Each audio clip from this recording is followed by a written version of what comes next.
I hope my voice is very clear now. Please let Yes, me know if there is an issue. you're very clear. Thank you.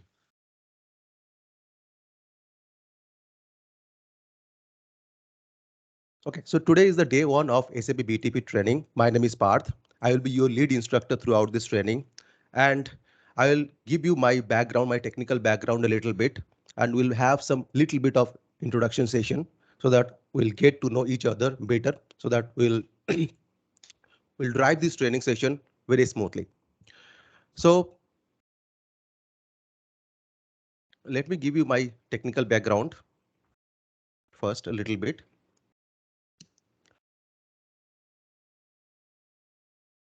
So as I said,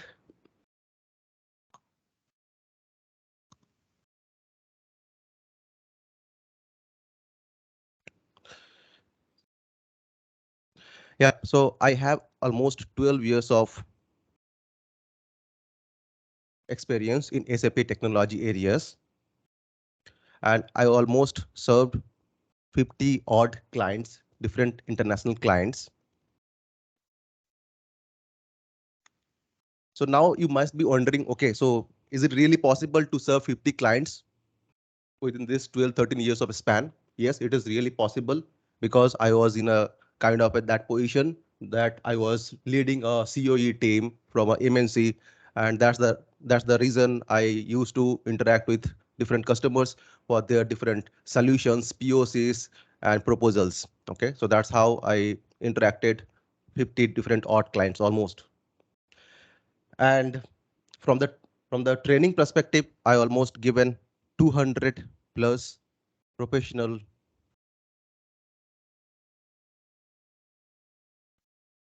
professionals for different kind of trainings, like be it ABAP, OData, UI5, SAP, non-SAP clouds, and even BTP. So,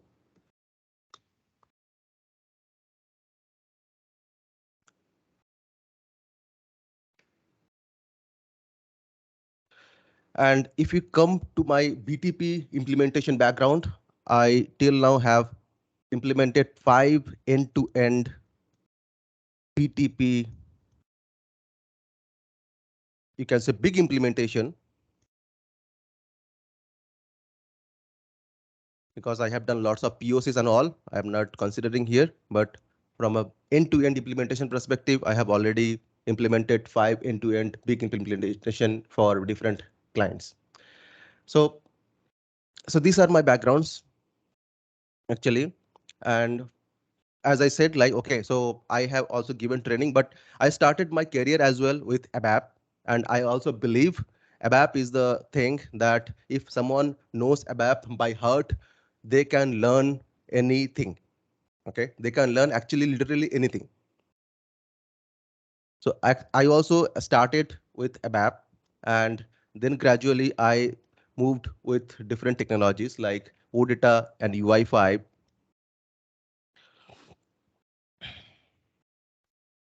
and Fury as well. So here OData, UI5 and Fury. And then I started different SAP and non-SAP cloud technology solutions.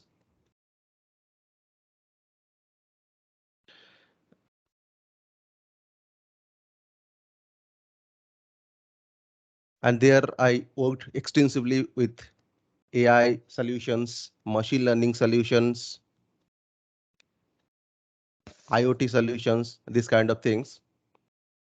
And like the SAP Cloud rebranded as BTP, that is Business Technology Platform. So as I was mentioning, if someone knows ABAP by heart, I strongly believe they already know a lot of things, because they can understand the business, they can understand the logics, they can implement any kind of solution.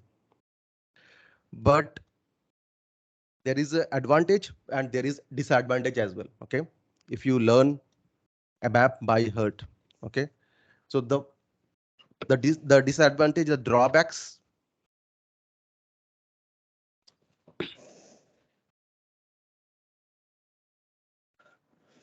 maybe I will not discuss now.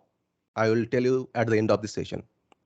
So after understanding my little background, I will definitely want to know your background as well in a simple word, okay, not in a detailed format. So I will first ask you, okay, so because this will help me throughout this training as well.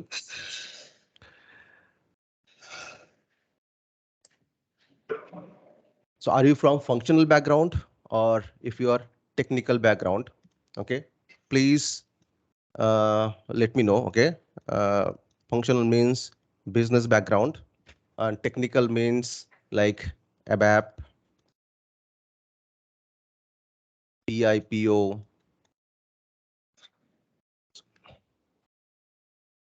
basis background.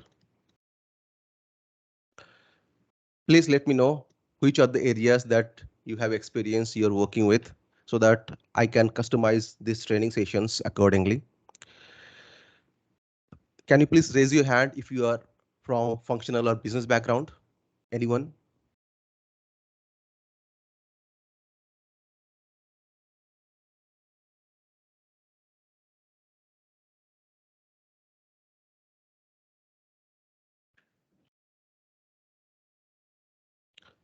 Okay.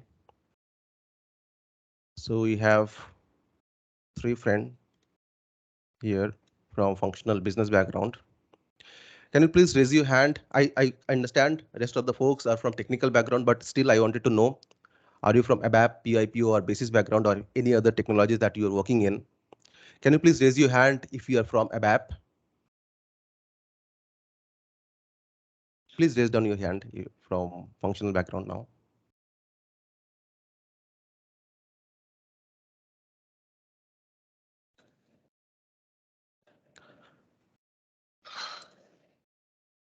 Okay.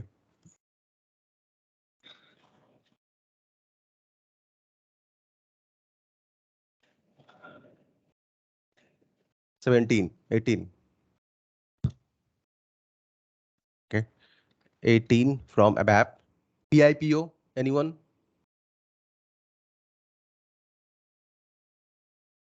Please raise your hand from ABAP and other things. I guess no one. And basis, is there from anyone from basis background?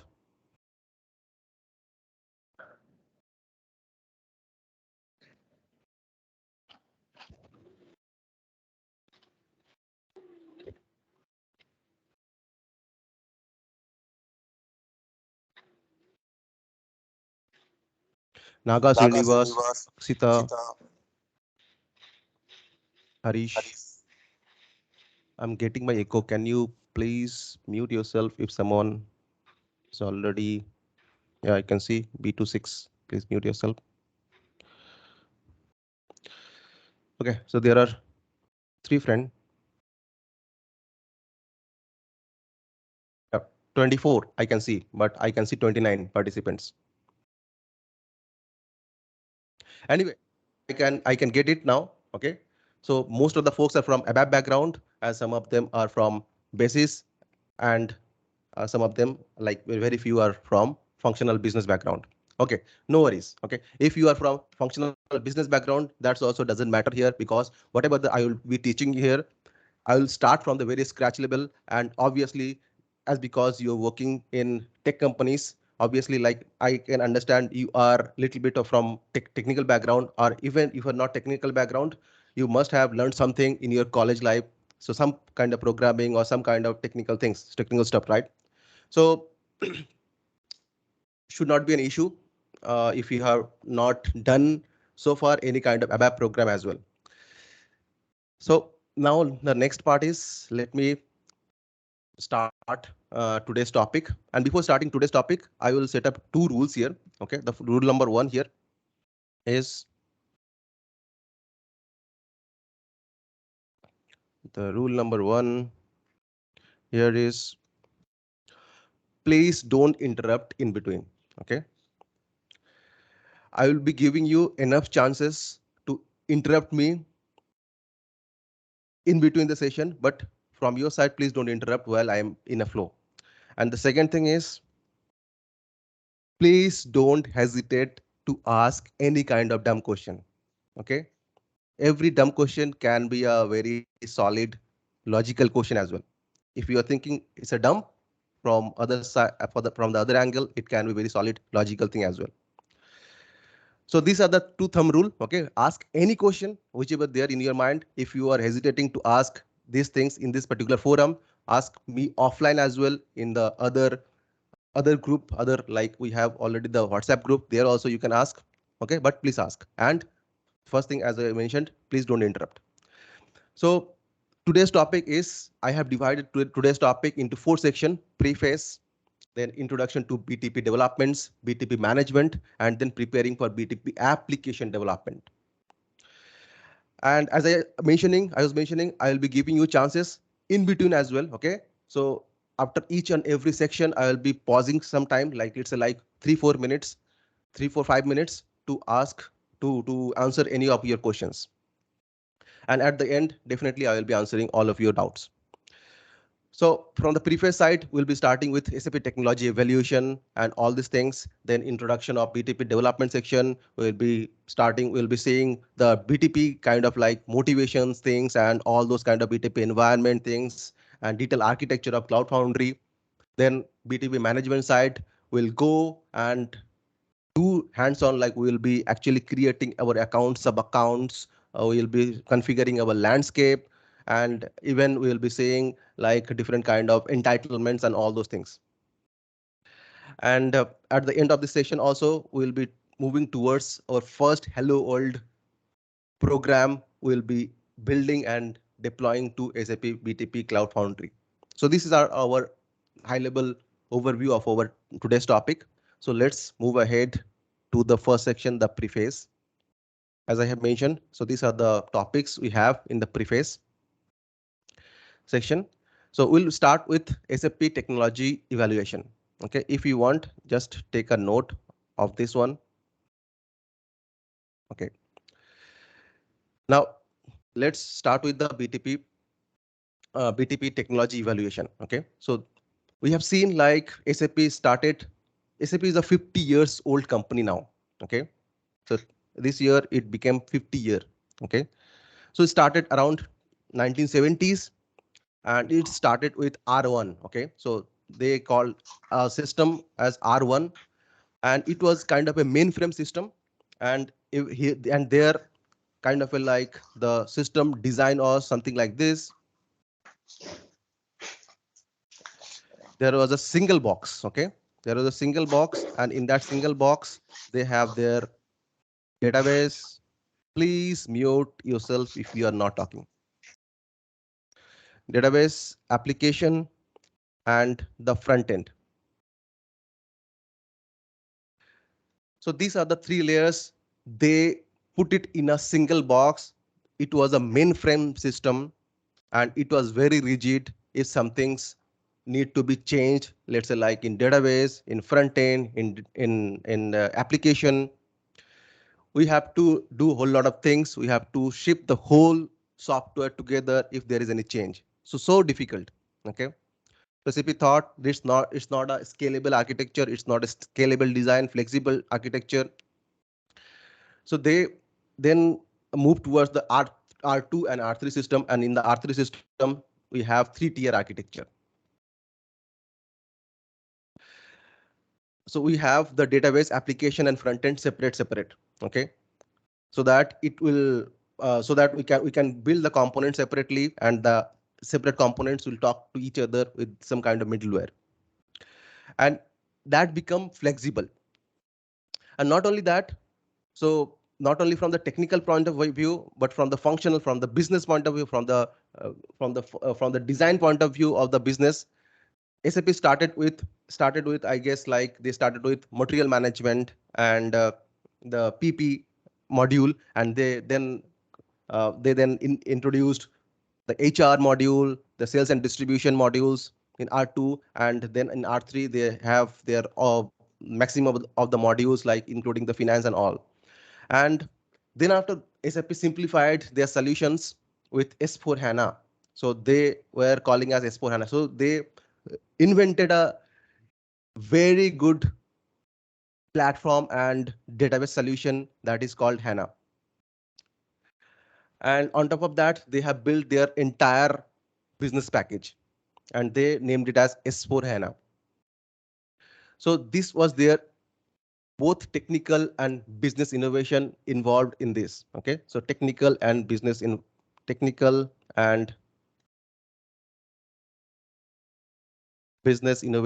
they put it together in S4 HANA. So why I am telling you all this kind of story? Okay, so there is a reason. So you can see initially SAP started with very core rigid system and they are gradually giving you the freedom or giving you the architecture, loosely coupled architecture, so that it will be more scalable, more flexible. Okay, and whenever we build our any kind of solution, so whenever SAP ship this solution, ship this uh, whole package, like let's say ECC or S4 HANA, SAP has already given you whole lot of things, right? So from the functional point of view, from the configuration point of view, okay, so if you are dealing with the standard kind of business, it's okay. But whenever there is a need and maximum time there is need to customize the system, right? So customization from the business perspective, from own kind of business perspective, right? Own requirement perspective. And the main customization medium SAP initially has given that was ABAP, right? And so ABAP is a very good solution. Okay, ABAP was wonderful solution. But yeah, so I'll come to the but part. Initially, let me just give you the high level overview. Okay, so in ABAP, like what we generally do, we do the enhancement. Okay, so with using baddies, exits, user exits, customer exits, enhancements points. We do interfaces like BAPIs, RFCs, IDOCs, sorry, PIPO proxies. Even we deal with the data, we deal with conversions.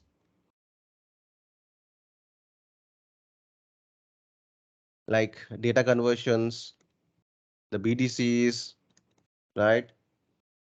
Kind of AL11, all those things, right?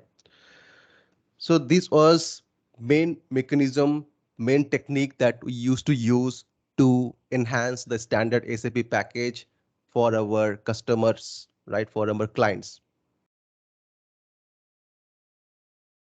So it was absolutely okay.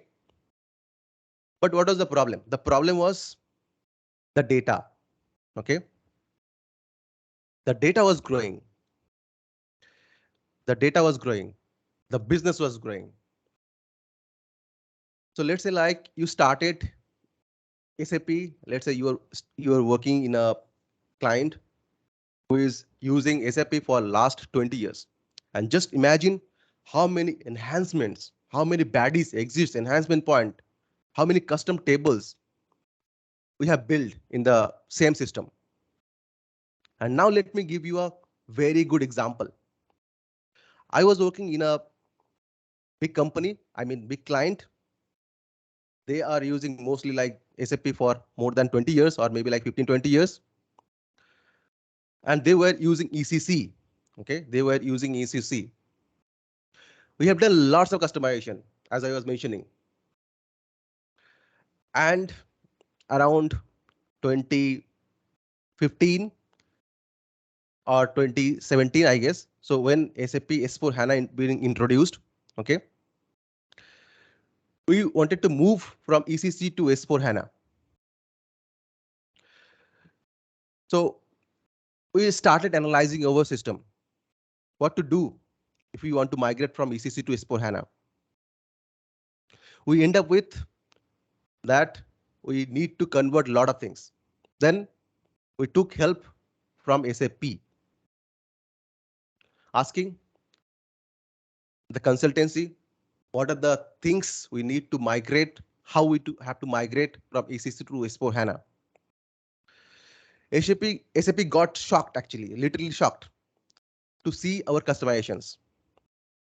There are hundreds, thousands of customizations from the baddies, exits, enhancement points, and a lot of custom codes, lot of custom tables, lot of custom structures. Okay, include structure, append structures. So after analyzing for almost 3 weeks, SAP given the solution like you can't migrate it like this. You can't migrate it because you have done so many customization. It's kind of a scrap system now. So for that purpose, SAP suggested you start gradually moving to HANA, S4 HANA, shifting your phase-wise business to S4 HANA and do for greenfield implementation, a fresh implementation of HANA. There is no other way. If you want to move it to HANA, you have to do greenfield implementation and move it gradually, convert the things gradually. So this was the main problem. So we kept our system dirty. We made our system dirty, and that was the main issue. Okay, main roadblock for any kind of progress. Till now, the progress was okay, but here it was not okay. Okay, so this was a brief story.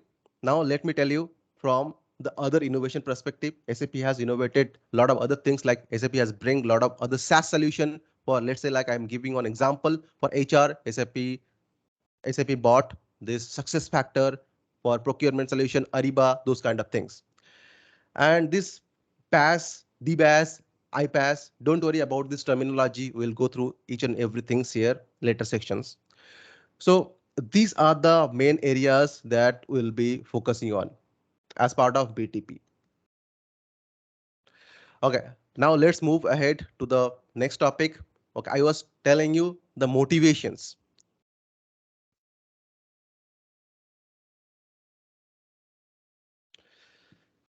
So the motivations towards our SaaS solution, towards our PaaS solutions, towards our database as a service solutions. So mainly like motivation towards BTP, that is business technology platform. Okay, so as I was saying, so we made our system dirty. So here the main purpose of motivation is to keep the core system clean. Keep core clean. No more junk in the core system. Anything you have to enhance, do it in BTP. Be it enhancement, be it kind of any kind of interfaces, be it kind of any kind of data solution, everything you can do it in BTP and keep your core system clean as it is, however you have been given or delivered by SAP, the core system. Okay, so all with standard tables, standard programs, standard modules, no more customization. And then the integration flexibility. As you can see, like SAP has, so if someone is using SAP, maybe like they are not using a single system. Okay, so maybe like they are using ECC and parallelly they're having some kind of HR system. They can have some kind of customer facing interfaces, customer systems, and so on, right? Inventory system, maybe different systems. And generally, we used to use different kind of middleware. Previously, we used to use PIPO or iDocs or these kind of solutions to integrate different systems. So here the integration flexibility, these are the another motivation factor to move into BTP. Because in BTP, because it's kind of a like open technology, you have a lot of freedom. You can use a lot of things, and even SAP has also given a lot of integration capabilities for your integrations, for your different system integration, for your different business integration, any kind of integration.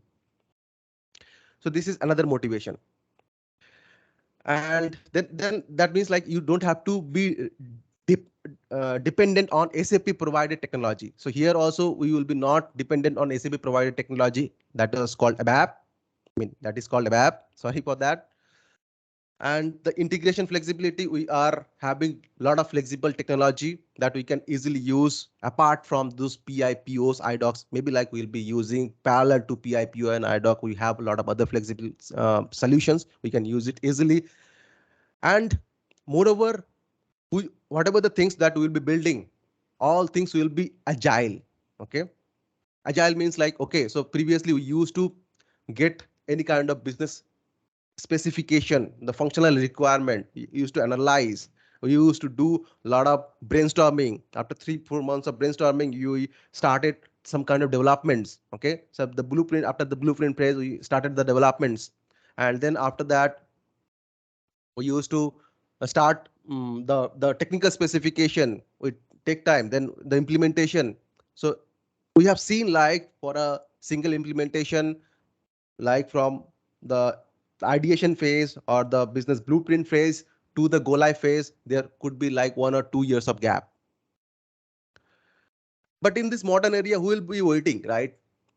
In this change environment, who will be waiting? Everyone need the agility. Okay.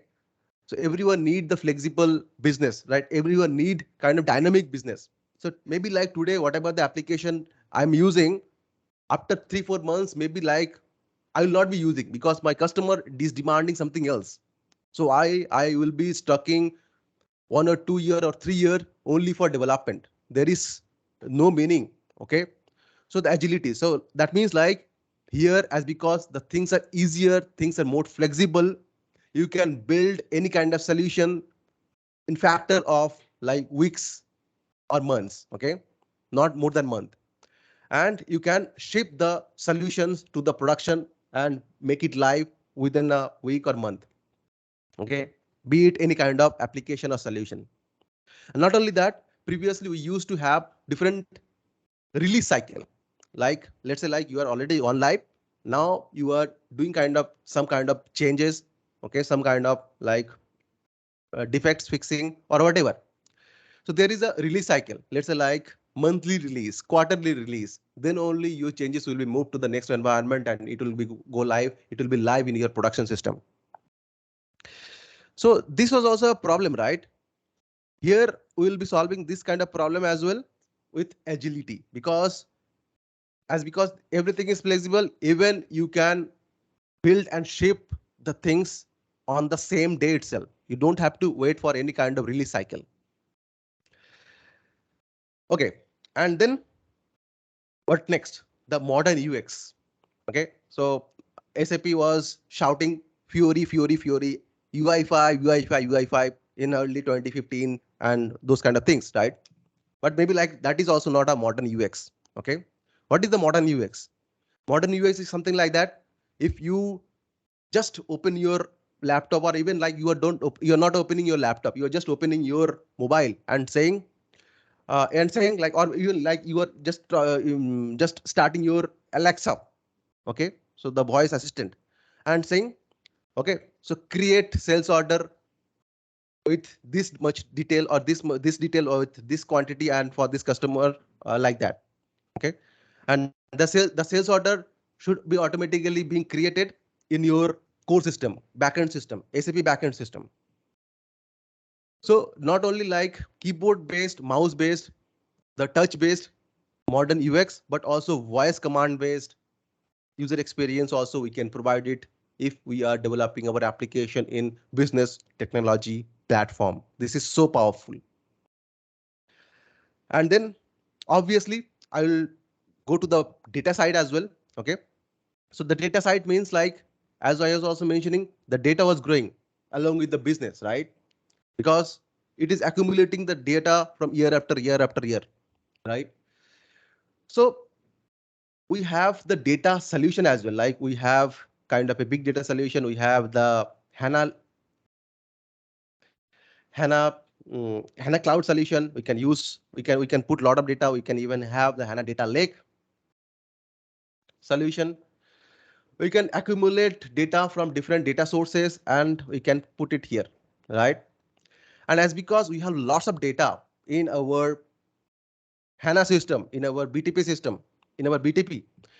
So we on top of that, so those data, so you can, right? So data is the most powerful thing, right? Information is the most powerful thing. So on top of those millions, billions of data, we can actually utilize those data, and we can utilize, and we can build different kind of analytical solution, the machine learning solution, the prediction based solution, and we can have different insights of the business, okay, so that we can grow the business, we can increase the sales of the business, okay. So for faster business insights, we can use business technology platform, and obviously innovation and automation. Maybe like in our terminology, the innovation and automation is whenever our managers ask us, okay, before the appraisal, you have to come up with some kind of automation now. Otherwise, your appraisal cycle will not be very good. So we then used to be very much very smart and try to think about those kind of innovation solution and automation solution. And many times we fail, right, because we did not have the proper infrastructure, proper baseline where to implement. We have lots of idea, but we do not have the baseline. We do not have the proper infrastructure platform. SAP BTP allows you to convert your ideas, innovations into reality within few weeks. That's my challenge. Okay, you can do that, and you will be doing that maybe throughout this session or after this session. You will be inventing a lot of things and implementing this within this business technology platform. So these are the main motivations I was trying to motivate you, and it's this not a kind of like I was trying to motivate you, but it's kind of fact. Like these are the motivation factor that you should use BTP. Your customers, your client should use BTP to get maximum benefit out of it. Okay, and to be ahead of the business, to be ahead in this competition market. Okay, so enough said. Now, before going to this business technology platform and all this kind of solution, I wanted to start from the very basic level. Okay, so how generally we develop our solution, we develop our applications. We know how to develop the application. We have to go to the AC38, AC37. No, not like that. I'm talking about from a core flexible technology perspective, not ABAP. Okay, where I can build application in any kind of programming language, any kind of framework, any kind of database, any kind of network solution. Okay, how to do that? So so we already know, right? This kind of thing. You are already experienced folks, and you already have done maybe some kind of application development, if not in your professional tenure, but for sure in your college life, like how to implement a Java application, how to implement a C application, how to implement C++ application, how to implement Python, how to implement maybe like uh, NodeJS, or how to implement PHP or any kind of MySQL, anything, right? So maybe you have implemented, or maybe you have some idea. Okay, so the things are very simple to implement or to build any kind of solution, to build any kind of application. You need the infrastructure like the CPU, RAM, hard disk, and on top of that you need some kind of operating system, Linux, Windows, Mac, Ubuntu. And on top of that you need the environment, the runtime, the build packs. Like for Java we have the JVM. For Java, we have JVM, Java Virtual Machine. For Node.js, we have V8 engine. For Python, it's Python, let's say. So those are the build packs. So at the application layer. So there are mainly three layers, as I was mentioning. So obviously, like when we'll be seeing the things in BTP perspective, it is not coming from the different planet, right? So they have also used this kind of technologies to give us the platform, right? The infrastructure, the OS, and the application level environments. But let me give you some more idea. Okay, so on top of this kind of solution, okay, so if you do these things, you have your infrastructure. Let's say like your laptop is having CPU, RAM, hard disk, and on top of that you may have Windows, you may have installed Linux or Mac or Ubuntu. And obviously, like, you can download the JVM V8 engine Python, and on top of that you can start building your application. You can build your application, you can build a full-fledged application in your computer, in your local computer, in your laptop or desktop. But this is not a scalable platform, scalable infrastructure, right? So generally, okay, so I'll go to the scalable design scalable platform. But before that, let me just give you like kind of a like virtual machine concept as well. Okay, so on top of this kind of technology, okay, whenever we generally build any kind of application, let's say like the virtual machine, let's discuss on the virtual machine. Okay, so virtual machine is something like that. You have your, let's say like you have CPU. Okay, uh, just imagine you have CPU in your laptop, you have RAM, if you have hard disk. Okay, you have your own OS. Okay, and you have network layer. So this is your system, and on top of this system, as you are building your software, maybe like that is not an efficient way. So previously the technologist, the IT technologist, they invented this virtual machine. So which was something like that. On top of this infrastructure, you can have some virtual machine as well, virtual infrastructure. Like there also you have CPU, you have RAM, sorry, you have RAM, you have hard disks, kind of like virtual, and you have so you have OS as well. Okay, the similar thing here as well. Yeah, why I'm putting multiple virtual machine. So previously, whenever we used to build any kind of application software for different application, we generally spin up different virtual machine. This is virtual machine 1, virtual machine 2, virtual machine 3. Right? It's like for three different software, for three different application, we have three virtual machine. So the resource, where from the resource was coming, like CPU, power, RAM, hard disk, it was shared from the core. Okay, so let's say like if you have 500 gigs of 500 gigs of hard disk, you can distribute it in three. Okay, so it was shared. But here we had some kind of problem, like let's say like some of the application is not running, it is idle, but it will consume, it will just consume in the sense like it will take out of those kind of infrastructure, those kind of computation power separately, and we do not have the any usability if it is not working. Okay, if it is not running. Okay, so if it is ideal, there is no use. So there is no collaboration between this virtual machine.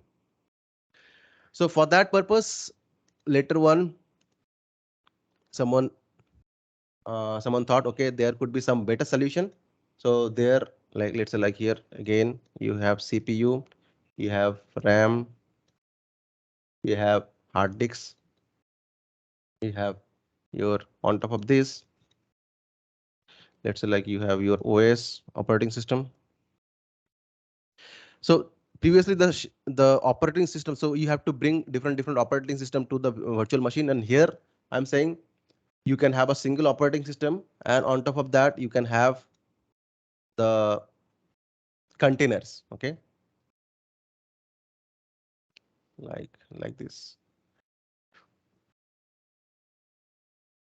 containers. Okay, so let's say like container 1, container 2, container 3.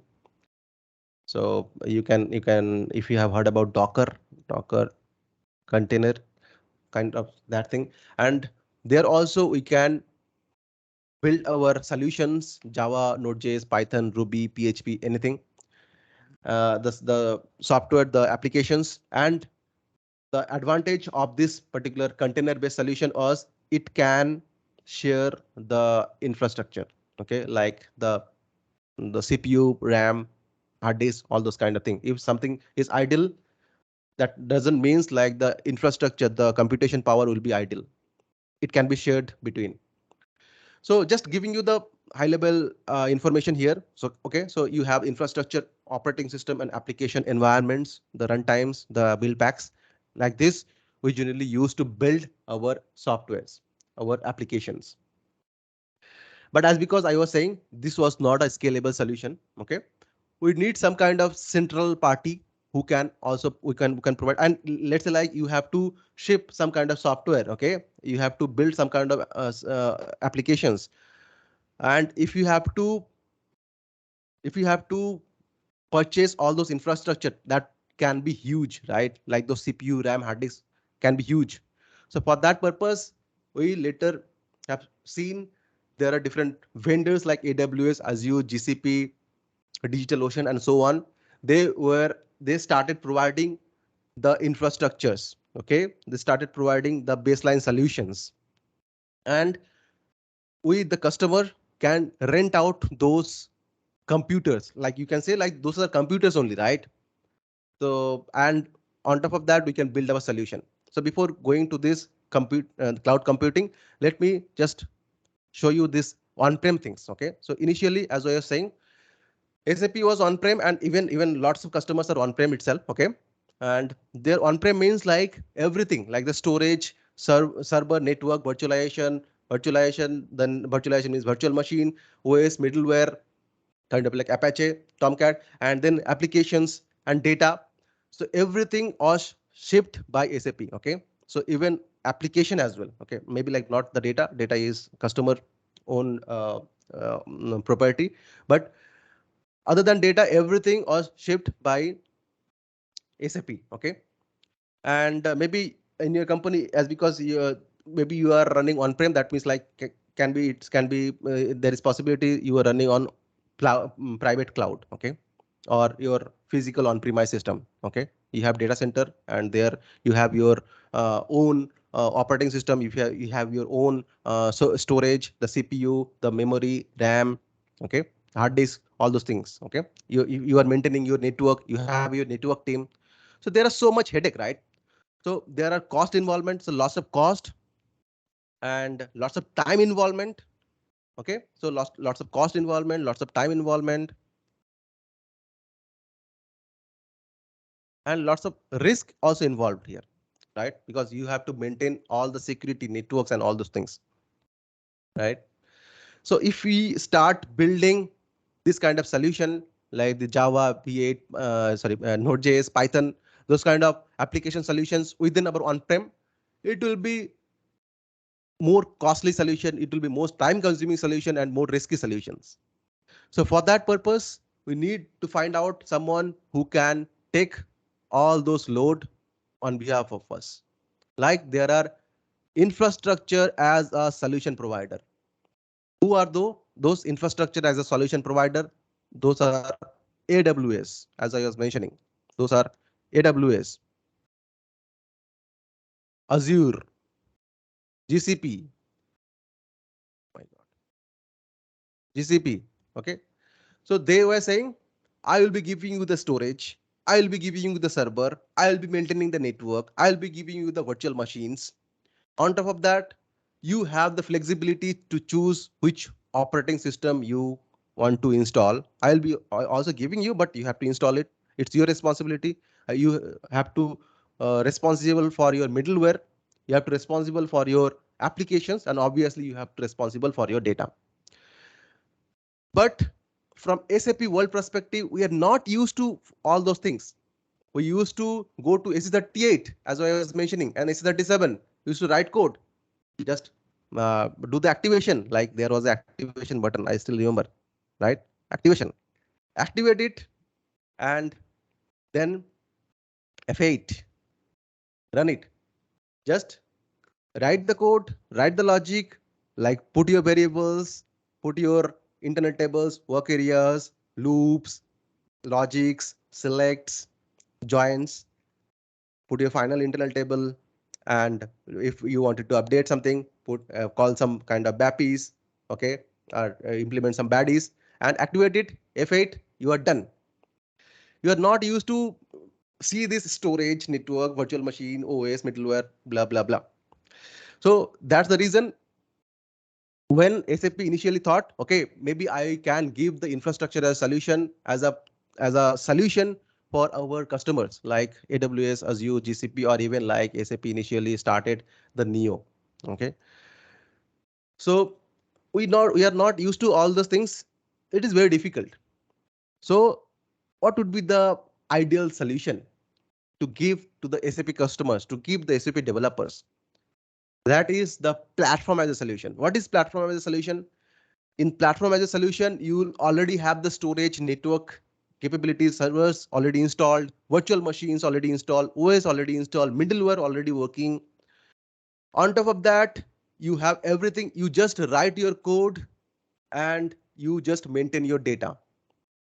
Almost similar thing in your S38 and S37. You don't have to worry about OS, virtual machine, and blah, blah, blah. So this was a perfect solution. SAP have seen like this is the perfect fit, right? But how to do that? SAP research a lot, okay, and we'll be seeing those things, okay. So how to do that? What are the behind the things, technology of this platform as a solution? But as of now, just remember this is BTP. This is your BTP, okay. And as I was also mentioning as well, like the software as a solution, like the success factor, Ariba, Conquer, Fieldglass, even S4 HANA, On-Prem. So these are software as a solution where even you don't have to build the application. You have everything. You just purchase that and start using those for your own data. So we'll be mainly focusing on this area. Okay, we'll be mainly focusing on this area. Now going to the next part. Before going to the next section, if you have any questions, I'll be giving 1 minute of pause here. Please unmute yourself and ask anything in your mind.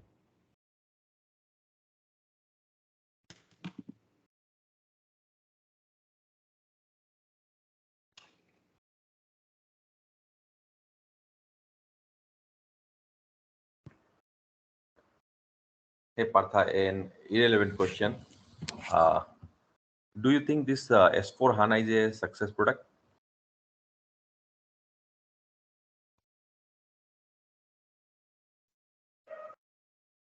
Sorry, I was taking my breakfast.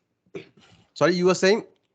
Yeah. S4 Sorry, this HANA? is a irrelevant question, but yeah, I just wanted to understand your point of view. Do you think this S4 HANA is a successful product for SAP? Of course, is a successful product. Not only S4 HANA on premise, but we have seen lots of customers are using S4 HANA. Oh, sorry, this is S4 HANA Cloud. Sorry, guys, this was not on-prem. This was S4 HANA Cloud.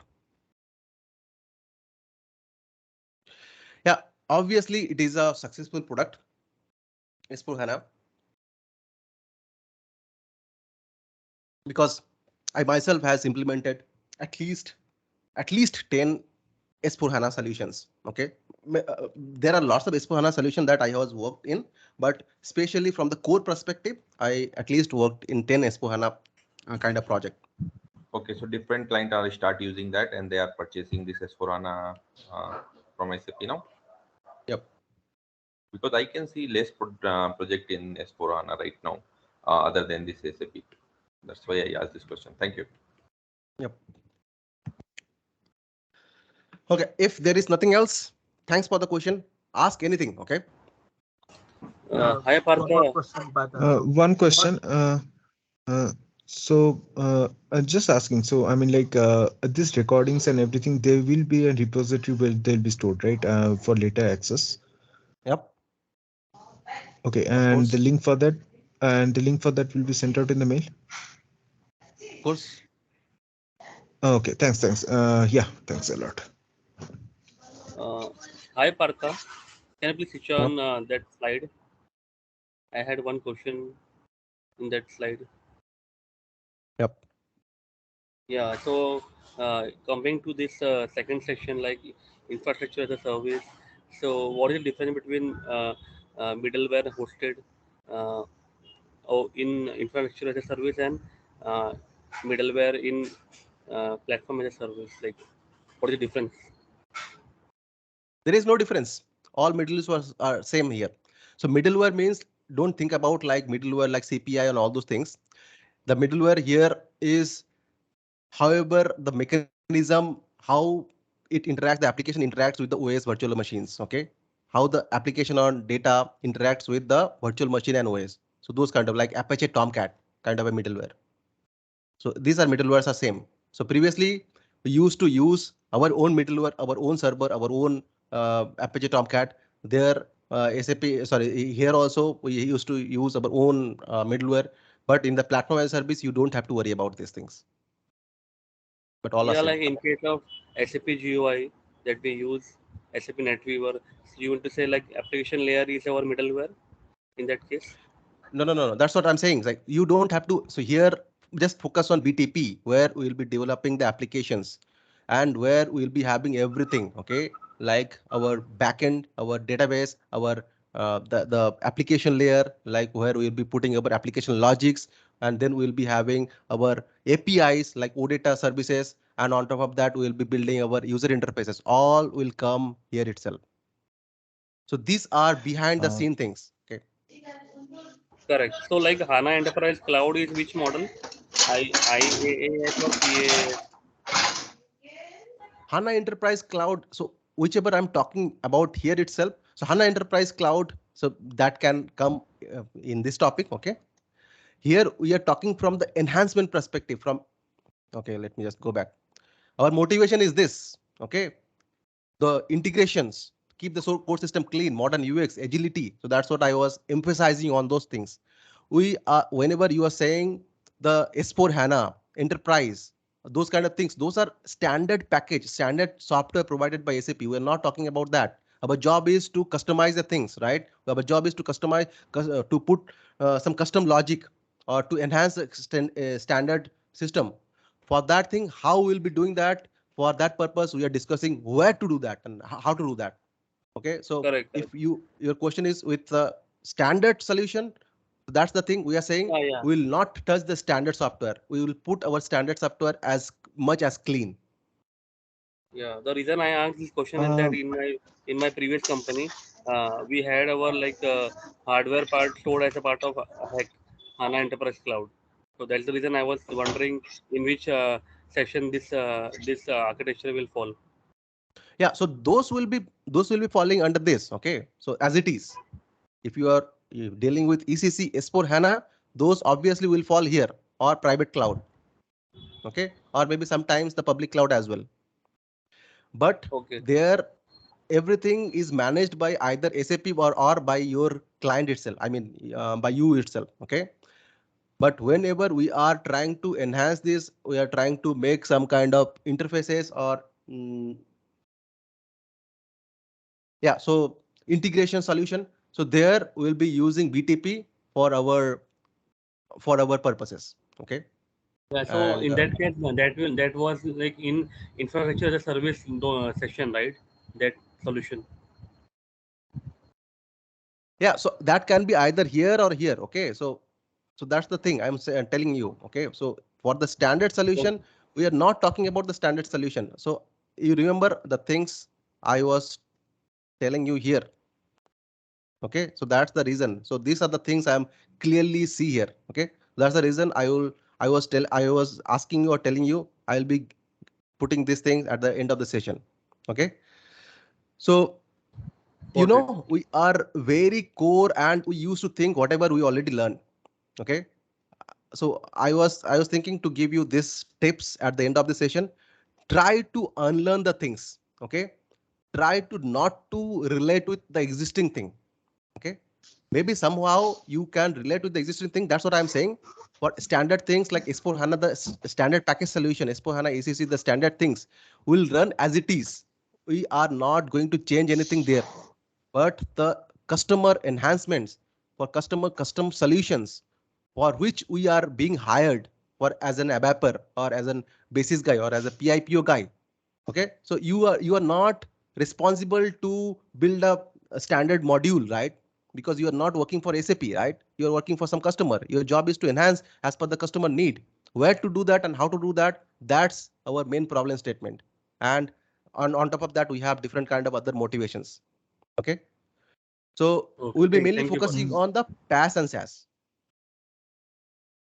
Hi, Partha. Yep.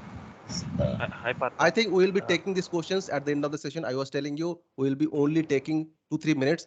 If you have any questions, please note it down. I will be taking it at the end of the session for the Partha, benefit of everyone. I have put it in the chat. Whenever you are free, please answer that. Thank you. Yep, that will be at the end of the session. Okay, let me move ahead. Thank you for the question. Let me move ahead with the section 2, that is introduction to BTP developments. Okay, so here we will be learning the BTP application development environment and some kind of detailed architecture of the core thing. Okay, that is Cloud Foundry. Okay, so let me move ahead and go to the application development environment section. So in the application development environment section, you can see, if you remember, okay, so previously we used to have SAP Neo, okay, in early days, let's say like 2015. Even not 2015, I think more before that as well. But what I remember, 2015, I used to use SAP Neo. So what is SAP Neo? SAP Neo was also a SAP's cloud solution that was SAP's own infra. That was SAP's own infra. Okay, infra means like SAP hosted those CPU, those hard disks, those RAM, basically those all those things somewhere, and SAP has had their data centers across the globe. Okay, and on top of that they were offering, okay, so now I am giving you this kind of things, okay, kind of like middle things of this infrastructure and platform as a solution. Okay, they were giving all those things. Don't mix up with S4 HANA or SCC system. Okay, so these are the solutions we are talking about for purely customization perspective, for enhancement perspective, for interfacing perspective, for integration perspective, for data management perspective, for which we are main responsible for. We are not building a SD module. We are not building a FI module, right? Our job is to build a custom report on top of those SD module in a FI module, or our job is to enhance the functional transactions. That is our job. And here I'm saying don't do those things in your core system. That means like in your native ecosystem. Do it outside of it. How to do that? That's what we are discussing mainly. Okay, previously SAP was offering this infrastructure solution. I mean, like the SAP Neo, they were offering. So there we used to. There also they were trying to bind the developers, the customers to work according to their wish. Okay, like they were saying, if you want to build any kind of solution, you have to use Java. You have to use Java. You have to use HANA, Access Engine, like all those Access OData, Access JS. You have to use UI5. There is no other front-end technology that you can use, and you have to use the HANA for as a database. So there also SAP was rigid, and we liked the freedom, right? Our customer liked freedom, and as because the whole world is going towards the open source technology kind of thing, right? Why I will be stucking in developing the things in UI5? Why I will be stucking only developing the things in HANA? Why I will be stuck in developing the things in ABAP and Java? So no one was very happy with this SAP Neo. That's where the platform as a solution was coming into picture, and sorry, that's where the platform as a solution was coming into picture, and we had that business technology platform here. And behind the business technology platform, what is the main core thing, core technique that SAP used? That is Cloud Foundry. Cloud Foundry is an open source environment. Cloud Foundry is an open source environment, I'm repeating, where you can build your application literally in any kind of programming language like Java, .NET, PHP, Go, Node.js, anything. Because Cloud Foundry has all those runtimes, build packs, and this is free, completely free. Even you can install Cloud Foundry in your local machine, or even in your local hardware, in your local, I mean, in your on-premise system, and you can start building these things. But as because SAP is a management company, technology management company, SAP thought if I use Cloud Foundry and I will put the wrapper, I'll put the cloth on top of it and I will sell it. That's what SAP done. And not only this, everywhere, whatever the things SAP is using in BTP, that is Business Technology Platform, everywhere SAP is using some sort of standard or free software or open source technologies. And on top of that, SAP is giving you a beautiful interface so that you can work on top of those interface and you don't have to worry about the detailed thing behind the scene, right? Because we are not used to all those things. We are used to AC38 and AC37. Kidding. Okay, so that's where SAP thought like, okay, I will be using Cloud Foundry, and on top of that, I will be building everything and I will be giving as it is the things to the customers, and customer will start developing the things. So what the customer will do? Customer's job will be the same. Like customer will come here and open the laptop, desktop. Okay, let's say like this is your laptop. Customer will open that like you had done your programming in previous world. So you just write your code, and after writing your code, you just do CF push. That is a command. Your application, your program will be deployed directly to Cloud Foundry. You don't have to worry about whatever is this. Okay, you write your code, you write your logic, you write your business logic, you write your any kind of like enhancement interfaces, everything. Just focus on the business. Just focus on the writing the business logics.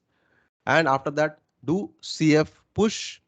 It will get deployed in Cloud Foundry, and boom, you are done. You have your application ready for your production or for your like end user use, right?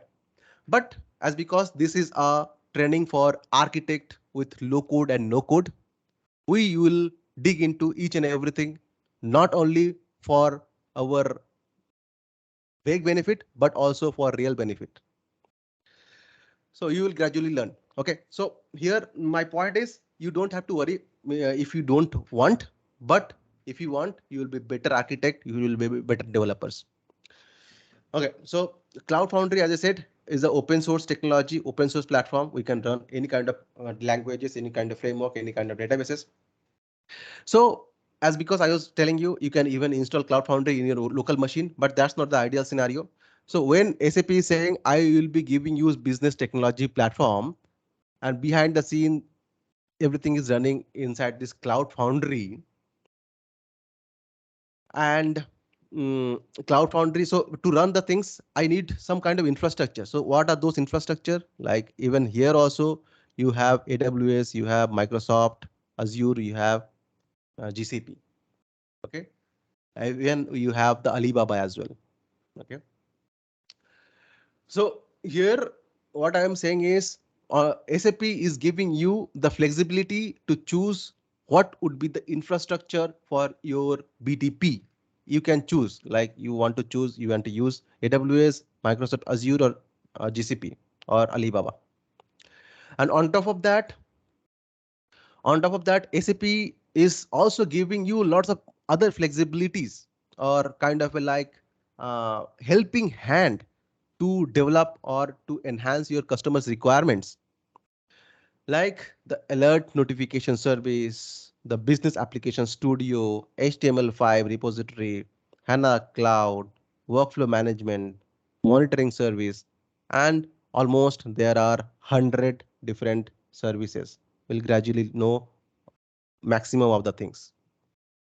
So you don't have to develop things from the scratch. Maybe, okay, let's say like you in your program you want to send some kind of notification as an email notification. Okay, previously also we used to use some kind of function modules to send an email, right? Here also you will be having some kind of standard services to fulfill those things.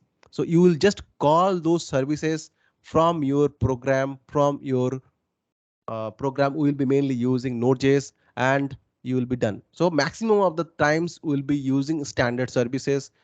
Maybe from very few perspective, from very customization perspective, we'll be writing our code. And as because this is a low code and no code training, we will be seeing how to write minimum code to fulfill any kind of business requirement. And believe me, this is not a regular training. Okay, this is not a regular training where we generally have seen like people used to give you training on like, okay, so some dummy environment, some dummy use case. Not like that. We'll be learning all real-time architectures, the real-time business use cases, designs. Okay, the uh, the industry standard, all those industry standards, the best practices, all those kind of things. Now let's move ahead. Go to the next topic. The next topic is the design of this Cloud Foundry. Okay, so design, as I was telling you, okay, so there are a lot of component. I mean, there are these are the technology. So the Cloud Foundry is the technology behind the scene of this BTP mainly. Okay. Okay. So I forgot to mention the other things as well. Okay. So Kima. So not only Cloud Foundry, we have some other environment, you can say, like Kima also another other environment which is based on container, which is based on Kubernetes. Also, there you will be having more flexibility to develop your application, to run your application, to deploy your application, to integrate your application with different things. But as because you'll be getting more freedom, that means you have to do a lot of work. But we don't used to do a lot of work here, right? We used to write our own business logic, we deploy it, we just do the if it, and our application should run, right? So if we follow that kind of methodology of that kind of principle, Cloud Foundry is the best choice. Okay, in BTP. So we'll be not focusing on Kima. And even so, as because lots of developers are from ABAP background, the people were shouting, okay, I don't want to learn new thing. I don't want to learn new technology. I don't want to learn new language. Okay, give me ABAP and give me ABAP here in BTP as well. So SAP thought, okay, let me make you happy as well. Okay, so you take ABAP as well, but believe me, there is no use. Believe me, there is no use. If someone is telling, okay, so you are trying to build your application in ABAP because your main workforce are from ABAP background, let's build it in ABAP. Let's build it in RESTful ABAP programming. Okay, where few customers are building on top of this ABAP RESTful programming. And why to learn this ABAP RESTful programming? If you have to learn new thing, learn this kind of things. And this kind of things means like Cloud Foundry and the Node.js kind of things. Okay, so there is no much kick on this ABAP environment as well, or ABAP runtime. Okay, so that's the reason we will be mainly focusing on Cloud Foundry. And for that reason, we wanted to understand the detailed architecture of Cloud Foundry as well. And if you want to ignore, just ignore it. Okay, if you are saying I'm a developer, I don't care the architecture, just ignore it. But if you want to become a architect, you want to become a lead, you want to become a decision maker, you want to become a good architect, you definitely have to learn this. And not only that, if you want to develop good development skill within yourself, you have to learn this. And it's not a kind of like you have to learn now itself, gradually you will be learning this kind of this architecture particularly, because everywhere whenever we are dealing with any kind of application, as we are saying, we will be putting our application in Cloud Foundry. How application will be deployed, how application will be staged, how application will be running, okay, how application will be served to the end customers, or sorry, end users, everything you can see it if you want. Okay, so that will be visible to you. So for that purpose, if you want, you just shut your brain, or if you want, you just open and put very much concentration here. Okay, so here I have different layers. This is a 3D format. You will not find these things anywhere else. Okay, so here I have mainly 4 layers, or mainly 5 layers, I would say. We have this layer as well. So what are those layers? So the layers are routing. So this is the routing and authentication layer. Okay, and the second layer is application lifecycle. Okay, and the third layer is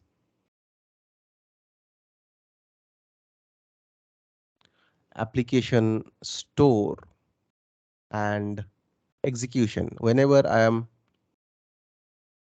I'm taking some time writing these things, in between you just look deeply here, whoever want. Okay, and the fourth layer is here is this services layer, and fifth layer is messaging. This layer, this particular layer, messaging and logging. Okay, so we have this mainly 5 layers. Now we'll try to understand with some use case in the sense like, okay, so architecture means like how it works when the application get deployed, and how it works when end user request for application or execute on application. We'll be seeing these two main perspective. First, look into the developer perspective. When developer develop any code, don't worry about this terminology. Will whatever I'm giving you the information here, everything is linked. Okay, so everything is linked thereafter. So if you can see, there are some new terminology coming in to picture. Intentionally I have put those things here. Gradually I will be revealing those things, and I'll be explaining more and more details. Don't worry about that. I'm taking the full responsibility of your BTP learning. Okay, so don't worry. So here, so you can develop or you can write application, let's say like in business application studio. Let me take another color.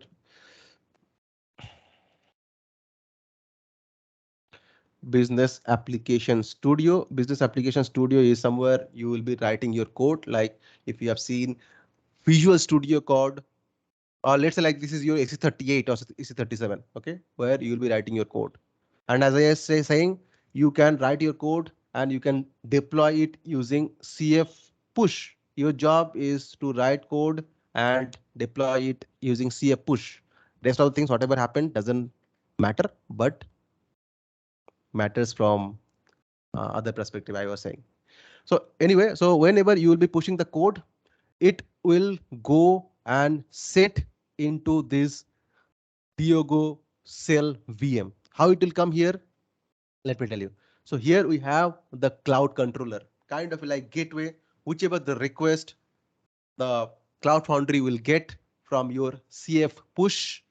It will get the request, it will register the request, and here you can see at different point of time, we have different databases as well within this Cloud Foundry. As I was saying, it was open source technology, but on top of that, uh, they have already provided you different databases. Like this is one of the database, this is one of the database, this is one of the database.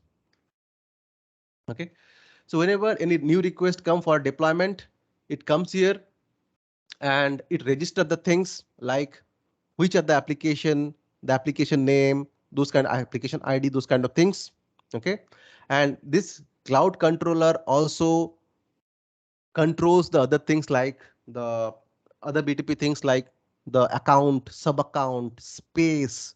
Okay, don't worry about that, but just remember the things, remember the terminology. Account, subaccount, space, okay, the user management, the securities, okay, the roles, those kind of things also controlled by this cloud controller. So this is part of Cloud Foundry.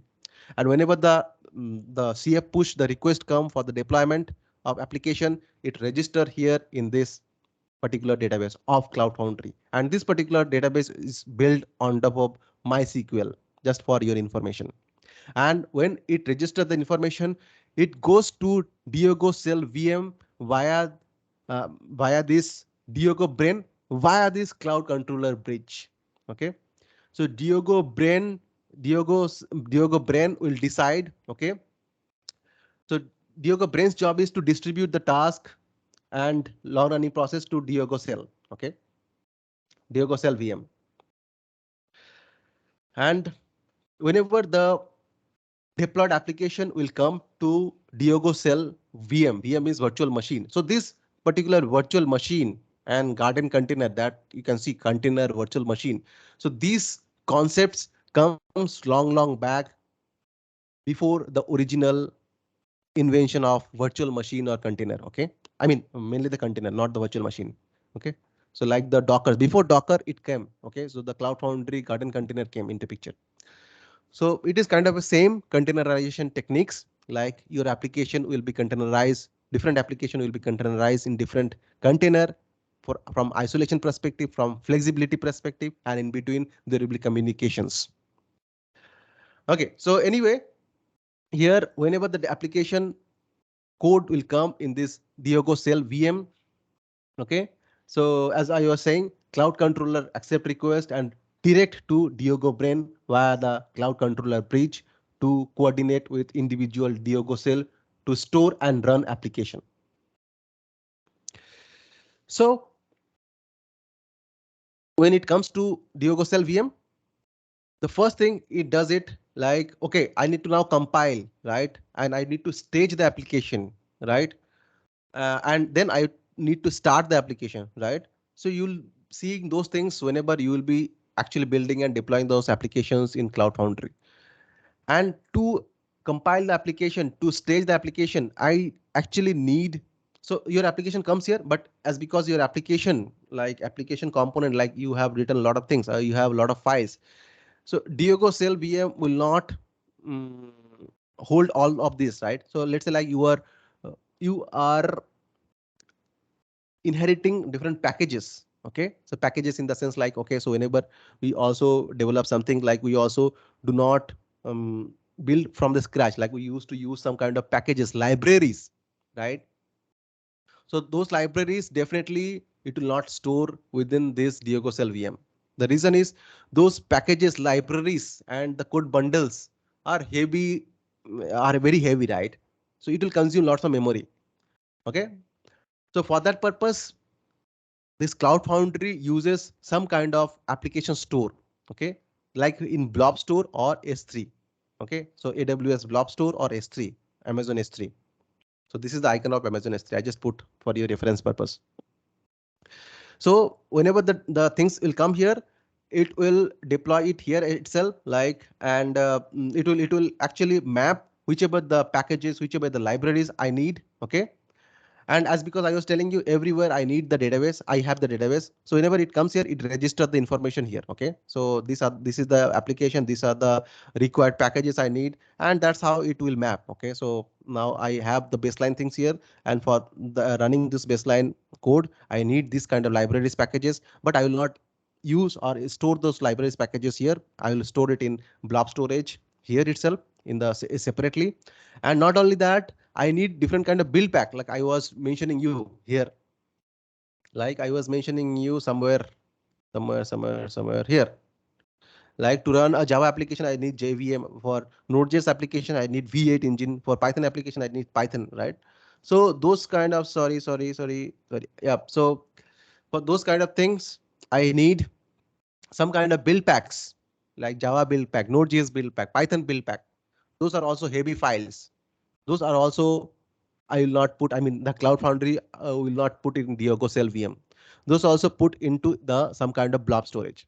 The library packages, the build packs will be put into the blob storage, and to run any application, I need some kind of, so here in this Cloud Foundry terminology, this is droplet. Okay, so your application will become a droplet. Okay, so it is kind of like end format to serve for your final end user. Okay, so this is kind of like end shape of your application. It will become a droplet. Okay, it will package like a droplet. So to build this droplet, like the tar file, mtar file. Okay, so this particular droplet need these packages and build pack. So with using these packages and build pack, it will this droplet will be built. Okay, and the reference of the droplet will come here and store in the database as well. Okay, and whenever it needs to serve to the end user, it sits here in this garden container. So garden container, you can imagine as of now, like it's kind of a serving container to the end user. Okay, where the end users will be connecting to your services, to your garden containers applications through some service broker. Okay, so these are internal mechanism. If you don't bother, don't care, okay, about it. But as I said, like to become a good architect, you have to care. So on top of that, we have the services. Okay, like the different services, like so to build application, like you may need to connect to your backend system, on-premise system, right? You may need the connectivity service. You may need to need the connectivity service. You may need the destination service, right? You may need logging service. You may need application scaling service. You may need job scheduling service, right? You may need alert notification service, right? You may need transport management service to transport your request, right? So these are the different services which can connect to your actual application with using this service broker. And not only that, many times you will be connecting your application, not only your, let's say like your on-premise application, on-premise system, but also some SaaS solution, right? Like SuccessFactors, Ariba, Concur, Fieldglass, or even S/4HANA HANA Cloud. So for that also, so this is SaaS solution as we have already mentioned. So also connecting to your actual application, deployed application using this service broker. And not only that, even if you want to connect to your databases like HANA database, MySQL, Postgre, anything, you have to go through these service brokers. So these are the service layer. So we have seen the perspective when the application get deployed, how it compiles, how it gets started, how it stage the application, okay, and how it connects to the outsider world, outside the services and databases. So let's move ahead to the another perspective, like this perspective. This was the perspective number 1, and this is the perspective number 2. Okay, so from the end user perspective, now let's say like the end user wants to access the application. What is the mechanism will happen inside this Cloud Foundry? Let's understand. So whenever we used to access any kind of cloud application, we need to authenticate ourselves like we are legitimate user, right? We need to give our credentials, and in the server, the platform will verify we are a valid user. So in Cloud Foundry itself, we have this XSUAA service or XSUAA techniques, the UAA, user authentication and authorization. Sorry, user account and authorization. This is the particular service will be responsible for user authentication and authorization. And after successfully login, we need to route it to the appropriate application through this router. Okay, and when router routes the request of the user it goes via this cloud controller again, because cloud controller have all this information here in this database, right? And because cloud controller have all this information in this database, like which is the VM or which is the actual application IDs I need to actually hit, okay, when the user requesting for application. And it goes via the cloud controller, and it goes via some part of Diogo brain, and it goes via this BBS. This is bulletin board system. So what is this bulletin board system? Let me tell you one more thing. So whenever we will be deploying any application in Cloud Foundry, it is not something like, okay, so forever your application will run, right? Let's say like your system user, the application user, your end user is growing, your business users are growing, your business data are growing. There are high chances that you need to scale your application. Okay, we'll be seeing those scaling part, all those details. Don't worry about anything. Okay, I generally think, just remember, okay, I generally think whatever the way you might be thinking. Okay, so if any questions are coming, maybe you can ask, but every answers you will get during the session, at the end of the session, or at the end of the training. So don't worry.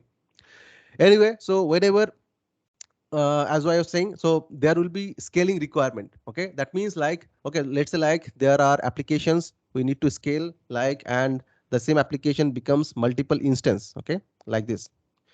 So when to hit particular instance, right, based on the workload, right? So whenever user is requesting these things from this router, it goes via the cloud controller, and it should hit right kind of instances so that the load balancing will happen, right? So that the application should be available all the time. Okay, from the scalable perspective, right? So all those information, like, okay, so which instance needs to be hit for different instances application, those information will comes here, and it will work together with NC cancel zip. So bulletin board system constantly gives the information which instance is free to serve, which instance is available to serve. Constantly it gives the information to cloud controller, so that cloud controller gives the right kind of information to the router, and user gets the right kind of information. Like user don't want to wait. Okay, user, if you are searching for a application, right? Let's say like you are searching facebook.com, you don't want to wait for 1 minute, right? It should automatically come whenever you just type facebook.com, enter, it should come within fraction of second. It should not wait, right? So the responsibility of bulletin board system is that only. Okay, so then I think like the request will come here, and it will serve through this garden container. The final compilation will happen in the garden container, and it will serve to the end user. Whenever you need any kind of other services, it connects to the other services, and it will serve to the end user. So these are the main two perspectives. I hope you got some idea. If you are not, just repeat this recording multiple time and try to understand each and every word that I said here. Okay, and maybe you will be having better idea. Okay, enough talk. Let's move ahead to the next section. Maybe I will give very quick break. Okay, for 1 or 2 minutes if you have any questions before moving to the next section.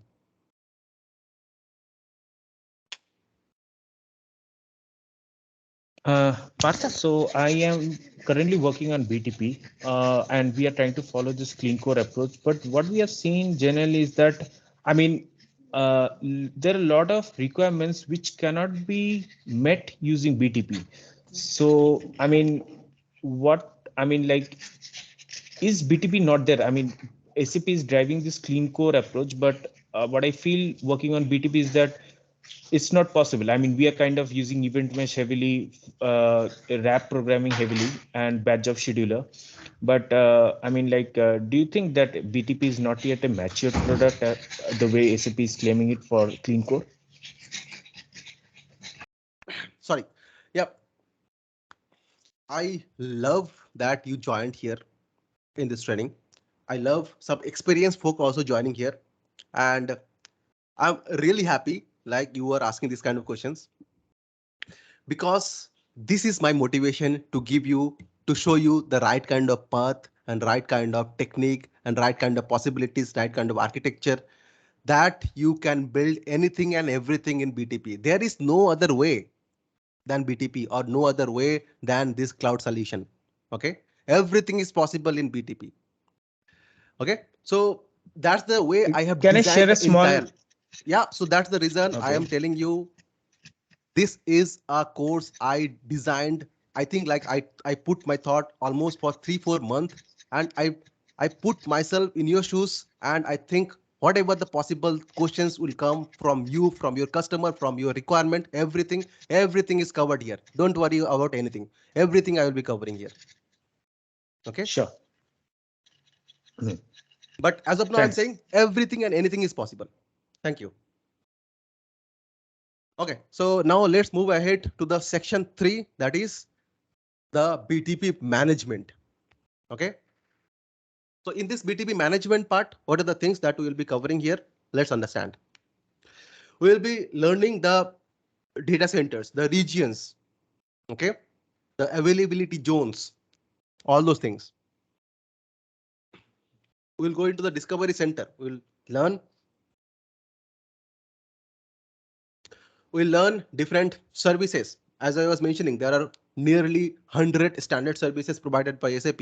What are those services? All those things we'll be learning here. And then we'll be learning the BTP landscape.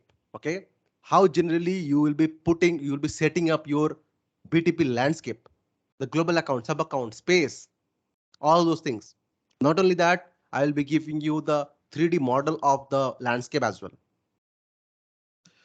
And then we'll be going for hands-on. Okay, hands-on in the sense we'll be setting up the BTP landscape here itself. We'll be onboarding the users. We'll be enabling the different services like Business Application Studio, the Launchpad service.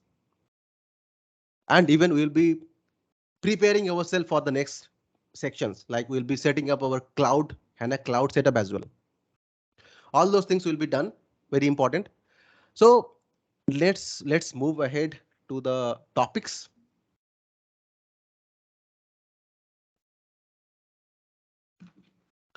Let's move ahead to the topics. You must be wondering why I'm putting this map, global map here.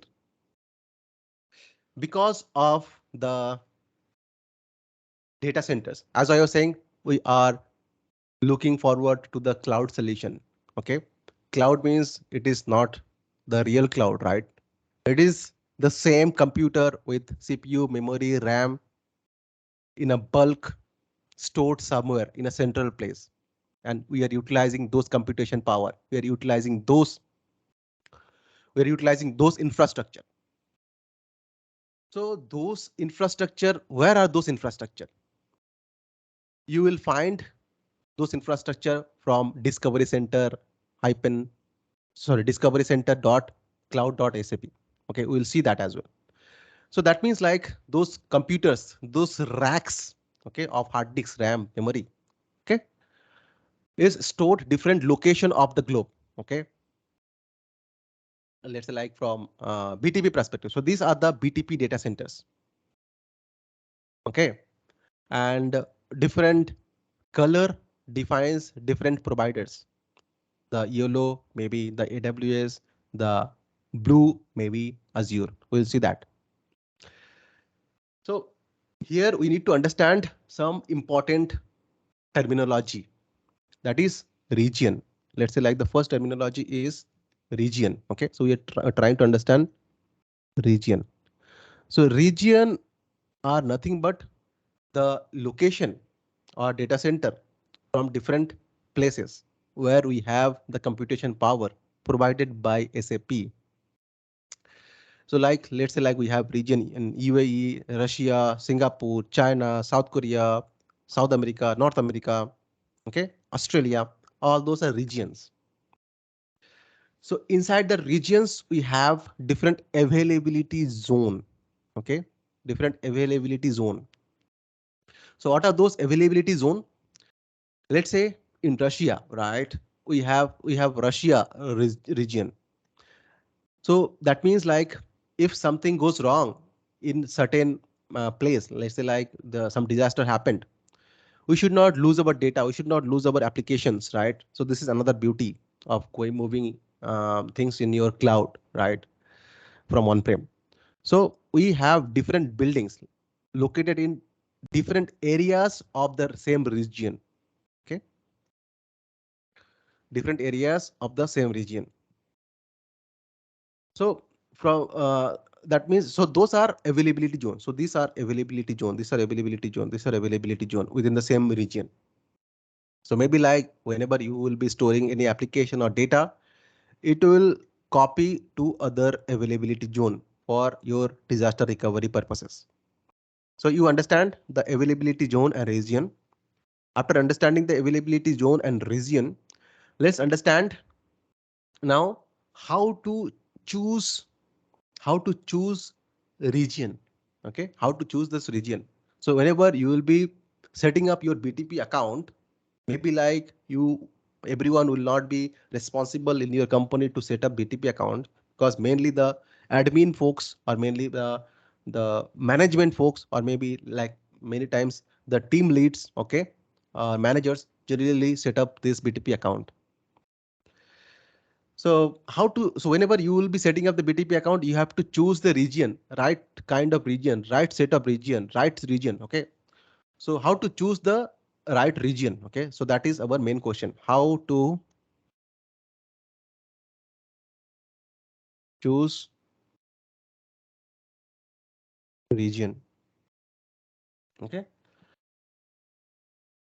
You have to think about three aspect of it. First is latency. Latency means you need to think about where are your application user.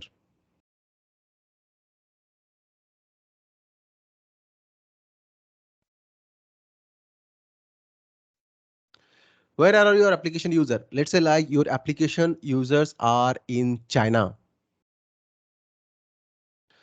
So you don't definitely want to put your data center or choose your data center as Russia or somewhere in Europe or somewhere in UAE.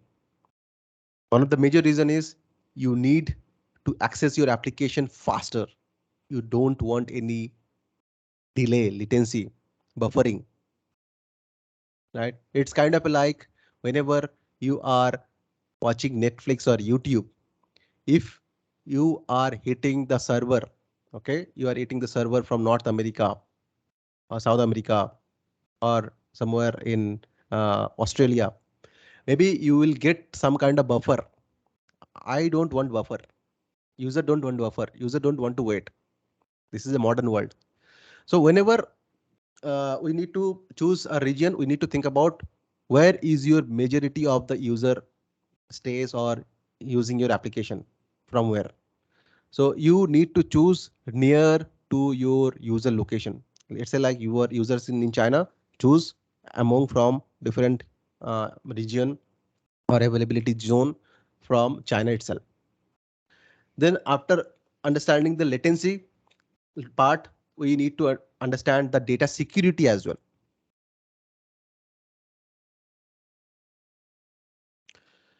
So a lot of time it happens that I have seen personally, if the application,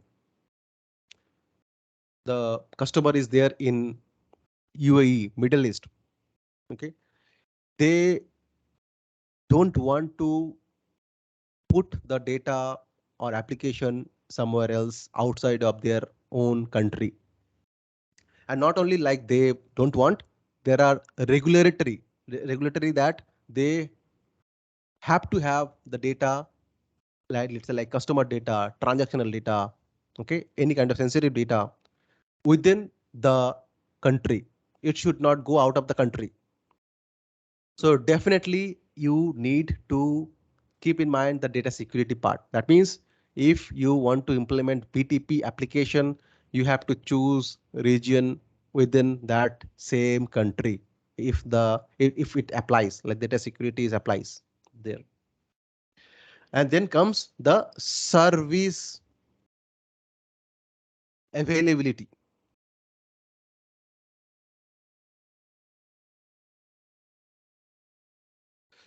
Service availability. Even okay, so to understand the service availability, let's go to the actual thing. I was telling you discovery center dot cloud dot sap. Let me just go there. Center dot cloud dot sap.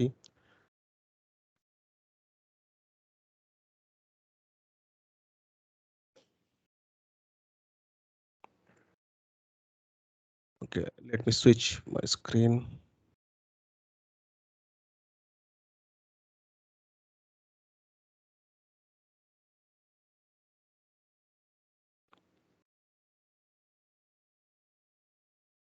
Okay, I hope you are able to see my browser now.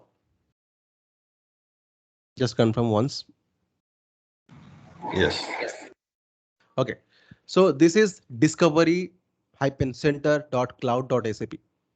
Okay, and here you have this service catalog. Go to the service catalog. Here you will find all the services listed here. You can see 97 services in total SAP is providing for different purposes. And then you go to the filter, go to this globe icon, and you will see this region. And these are the providers: Alibaba, AWS, Azure, GCP, and even SAP. SAP means mainly the Neo. Okay, so we'll be focusing on AWS, Azure, and GCP mainly, sometimes in Alibaba.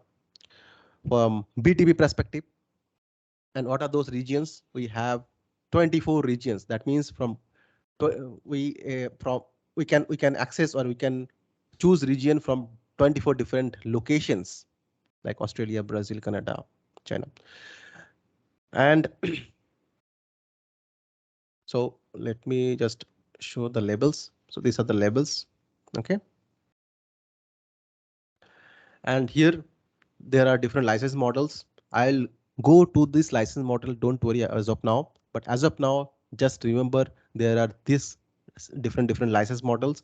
CPEA, that means Cloud Platform Enterprise Agreement, pay as you go, and subscription based, and obviously trial or subscription available in SAP store as well.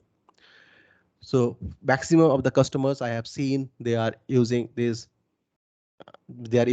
enterprise agreement, cloud platform enterprise agreement. There are a lot of benefit. They are getting a lot of discount as well. All those cost related things, all those money related things, all those pricing related things, I will come in later part. So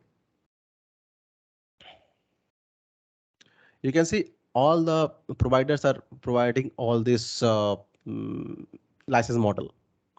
Now let me just go back to the catalog of this thing. And here you can see, okay, if I just go to the extension suite. So what are the things are there in the extension suite? We have ABAP environment, alert notification, application scaling, application logging, application services, authorization and trust management, automation pilot, bandwidth, application, business application studio. So all this, when cloud transport management, all these things comes under this extension suite. So people generally think, what is this extension suite? Okay.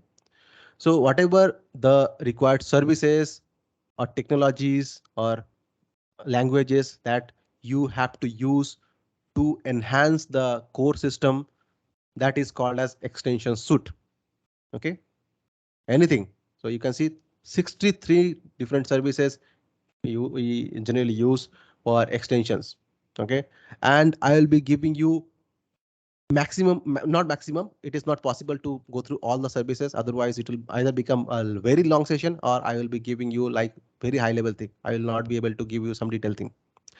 So to balance out the things, I will be giving you the information from theory, from the practical perspective, both perspective, and from real-time scenario perspective.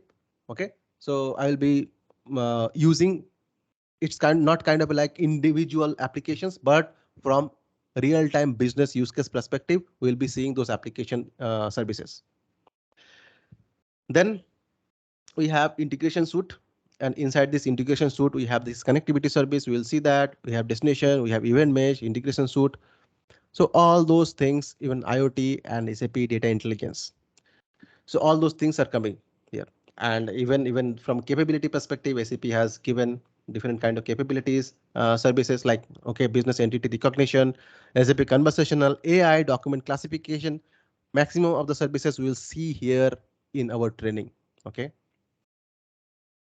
So what next? I was telling you I will be giving you one more thing like the services availability option. Okay, so you have to choose region based on the services availability. Let's say if you want to use the RESTful ABAP programming, you need this service, BTP ABAP environment. Will not encourage although. So here also BTP ABAP environment, CPA platform as pay as you go and subscription based model are available. Okay, and let's see what are the different regions are available.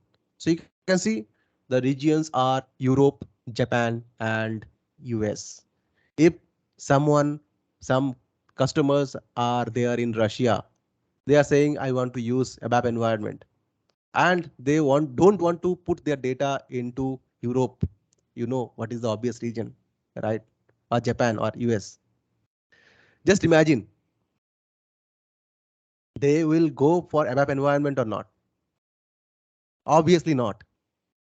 And my intention is not to go to that direction. Okay, my intention was just to give you the idea. Whenever you have to choose the region while set up the BTP account, you have to check the services availability as well within the region. Let me go back without going into any kind of controversies. So here, let's say like alert notification service. Let's see what are the what are the regions are available. So you can see almost all the regions we have this alert notification service. Okay, I am from all the service plan. I mean all the providers. So this is how you have to choose all the regions while setting up your BTP account. Okay, now let me again switch back.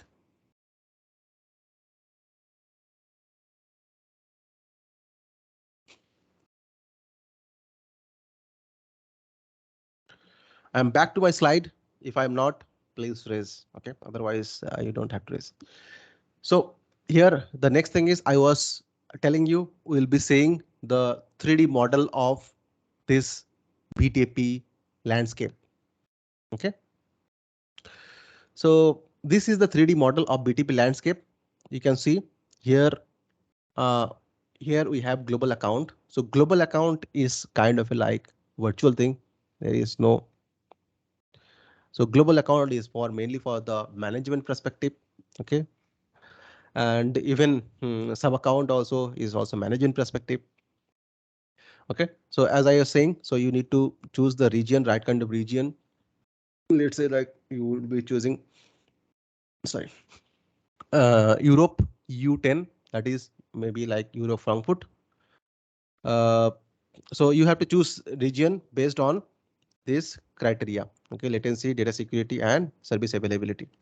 And when you choose this region, okay, one more thing. So I will mentioning here. So here you can see the EU10. Okay, so there are different codes. Okay, for different region. And whenever you see 2-digit code like EU10, that means it is in Cloud Foundry. And if you see some single digit code, that means it in SAP Neo. Just remember it.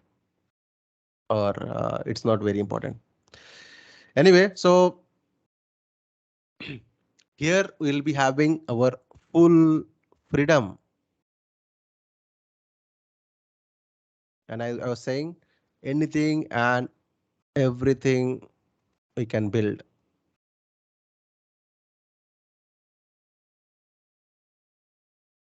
And we will keep our core system very, very clean. Okay, so within after the understanding the region, so on top of that region, we'll be having sub accounts for different purposes. We'll see those details in the next section. As of now, sub accounts means let's say like you have different departments. Okay, Like let's say you have finance department, you have, or maybe like let's say you have different uh, business entities. Let's say like you are running different business entities, but your global account is same.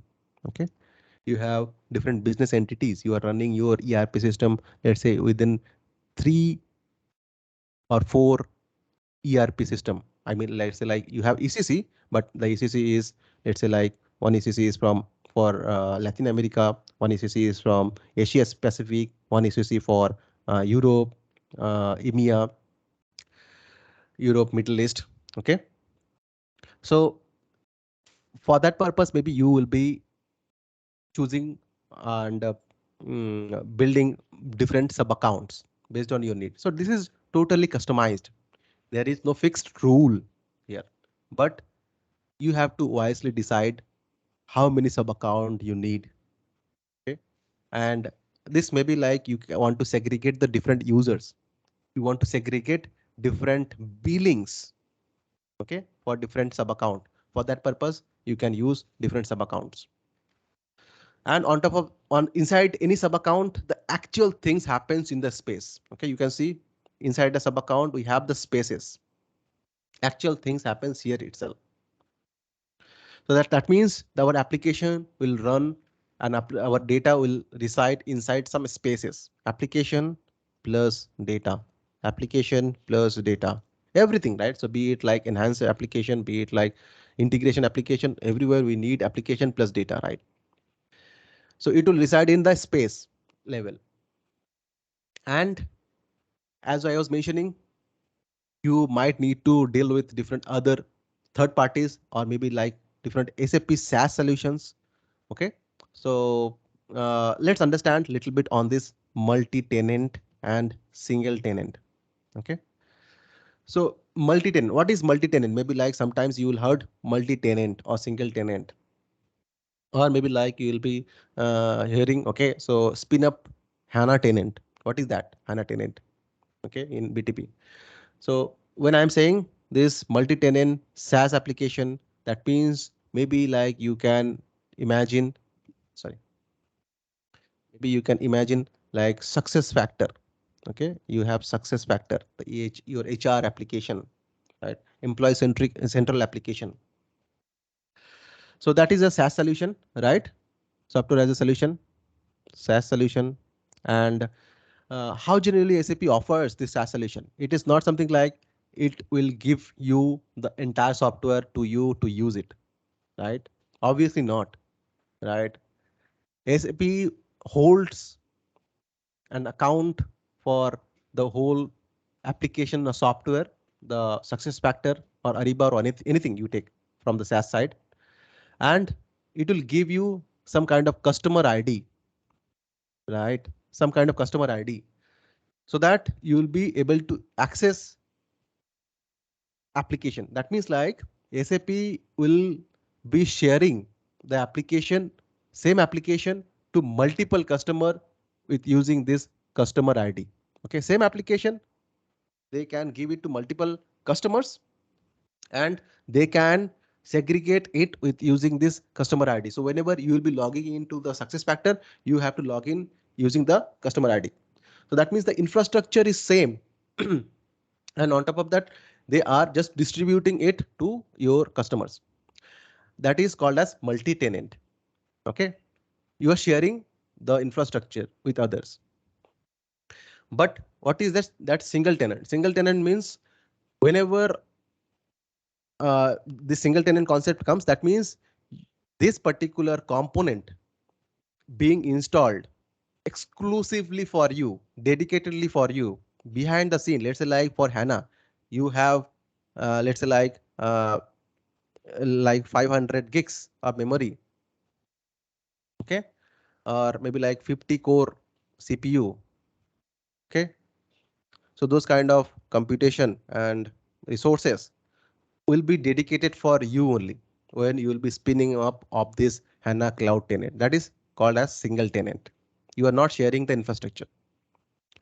So maybe like from this perspective, it is very logical because it holds your company data, okay, the core data, and maybe like some sensitive data, but that doesn't matter nowadays. But still, this is a single tenant concept. Okay, so now you understand the multi-tenant and single tenant concept, and on top of that, even also you might be using different other non-SAP softwares, non-SAP application, non-SAP databases like PostgreSQL. Okay, so that is also possible. So Postgre is also Postgre is kind of like deployed. Let's say like it is deployed on AWS, like outside of BTP. I'm not talking about the AWS for this BTP. Okay, outside of BTP. Okay, you have Azure and AWS, and you have deployed. You have your application here. On top of that, you want to connect to any of your third-party application. You can connect. You can connect to your any of your SaaS solution. You can connect. You can connect to your internal HANA cloud. You can connect, and not only that, you can connect within the application as well. So flexible, everything is possible, as I was saying. Okay, and not only that, even you can connect to your on-prem system as well. Okay, and you can build your application. So this is how the entire thing will work. Now let's go to the next part, that is BTP Landscape. So as I was mentioning and shouting actually, so the global account and so global account is mainly for kind of a like management perspective, and even the sub account is also from management perspective. Okay, so one global account can have multiple sub accounts. Okay, so the ratio is sorry 1 is to star. So this is the ratio, and what is the relation between the sub account? And so every sub account actually have one organization is also kind of like it holds the information, like okay, the sub account information and all. So it is also something like the sub account, one sub account, between the sub account, it is like one sub account and one organization is having this relation. And one organization, inside the organization or sub account, you can have multiple spaces. Okay, so the relation is like 1 is to star.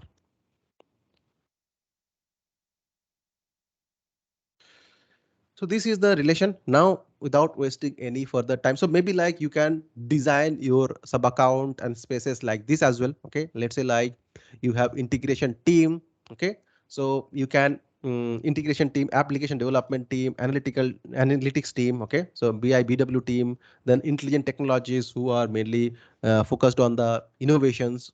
All right, so you can have like, let's say like you can have multiple sub accounts like dev sub account, quality sub account, prod sub account, and on top of that you can have multiple spaces. Okay, and maybe as I was mentioning, so not only from this dev quality and production perspective, but also different kind of business entity perspective, you can have sub accounts. Okay, to have better manage your sub accounts for your billing purpose, for your pricing purpose, for your user role management purpose, everything. But you can maintain the user roles, and you can control from every level, from sub account level, from space level as well. And in every space or in every sub account, we'll be having services. We'll be seeing these things heavily now. So some services you need to actually instantiate some services at the sub account level, some services at the space level. Okay, we see those things. Let's say like business application studio, right? You need to spin up at the service level. You need to start, you need to consume this. I mean, you need to instantiate from the sub account level. Okay, and some of the other services, let's say like HANA services. Okay, let's say like some of the services like the alert notification services. Okay, so or like job scheduling services. Okay, or transport management services. Okay, so those are the services. Maybe like transport management service is not a good thing. Maybe transport management service will come within same dev space, like this is here. So there are different services you can instantiate from different level, either from space level or from sub account level. And you can also restrict which are the user should be able to access these different services. Let's say like you don't want to give access of business application studio where generally we write our code to everyone in your global account. So you can restrict it to the users to whom you want to give the roles. Okay, and not only that, one more important thing, let's say like, as I was mentioning, you have to wisely choose your regions. Maybe like you are very spectacle to choose your production sub account where you will be having your live data. But whenever you will be having your dummy data, so maybe you can choose anywhere, right? So which is cost effective. Like if you are getting it cheaper than the actual region that you are using for your production account or production sub account, you can choose that for your development, because development will not hold much sensitive data, right? For that means like you don't have to much worry about this data security part for development or data latency part for development, right?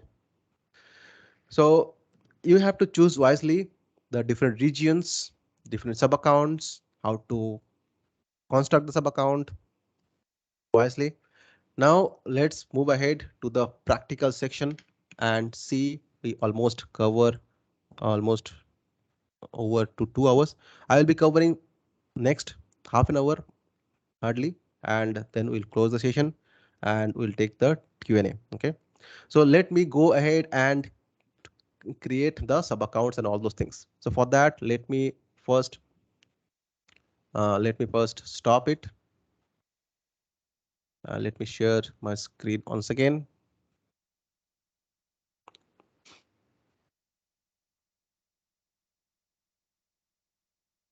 Now I'm back to my Chrome browser now.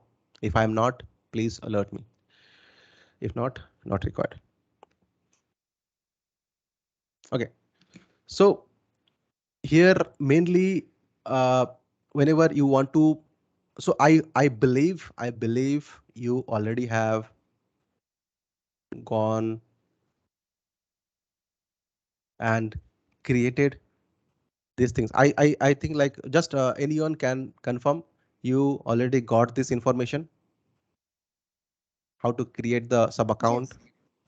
Yes. Yes, Okay, we got it. yeah, Yes. thank you. Count. So here I'll can you please mute yourself? So I'll be using a different repo now. So forget about the repo, or maybe like if you are getting it in email, that's fine. So you will be getting this. So just remember github.com/SAP BTP training. This is the particular repo, Git repo I have created for this particular training purposes. And whichever the code, whichever the information I need to share with you, I will be sharing here. So after this session, please give me your Git user so that I will onboard you in BTP, sorry, not BTP, in Git team. So you'll see like everything will be simulating as per the real project. It's not a dummy training. It's a real training. Maybe like you can say it's a real project itself. Okay. So here I will be onboarding you in the teams of GitHub. GitHub is a tool.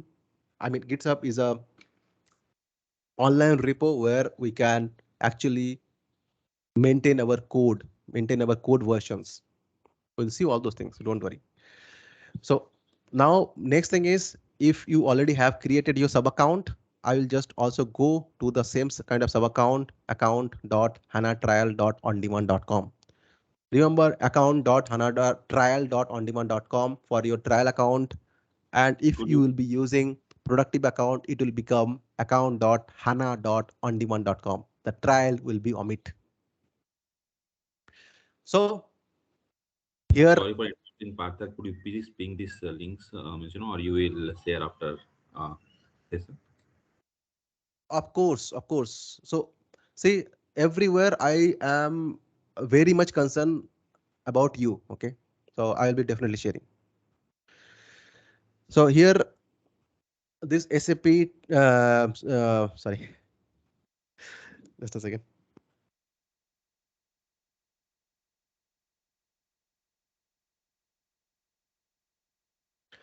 Okay. Okay, so I'm going to SAP HANA dot on demand dot sorry account dot HANA dot on demand HANA trial dot on demand.com. That is for trial. Okay, account dot HANA trial dot on demand.com. So after so here you can log in. Okay, let me log in first. Let me just log in.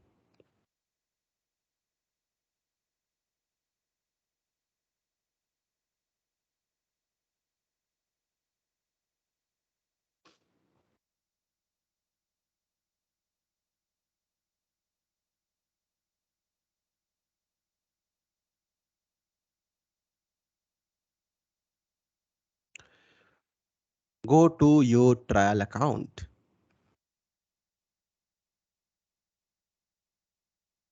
So whenever you have created your account in account.hanatrial.ondemand.com, you might have seen this particular sub account automatically being created and you don't have to worry about anything. But in real world, it is not the scenario. You have to create sub account, you have to create space, everything. How to do that? So you will be going to this create sub account option.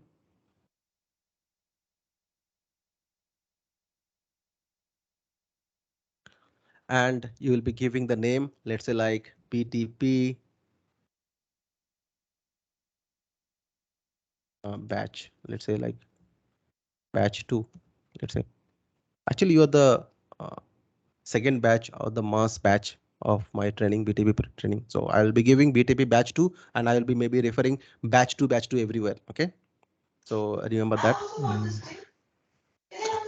Just a small questions out of the topic. So, I mean, have you covered already given a training on this thing, Node.js and all those things, or we are going to get that training? And because we are I mean, I am personally looking for that kind of training because we don't have experience in Node.js. So, just asking. Who is asking? So it's me, Bodhisattva. So I'm just just wanted to know that. Yep, good question. Actually, yep. So I think maybe like many of you are knowing me first time. That's the reason you are asking this kind of question. But believe me, I put myself at your place and everything I thought of in this section of training and everything is covered. So don't worry about this basic thing. Sure. Thanks a lot for this info. Okay. Okay, so BTP batch 2 is my sub account name and sub account domain. I will keep it as it is, whichever SAP is suggesting. Subdomain name, you can give any name as per your choice. That is also fine.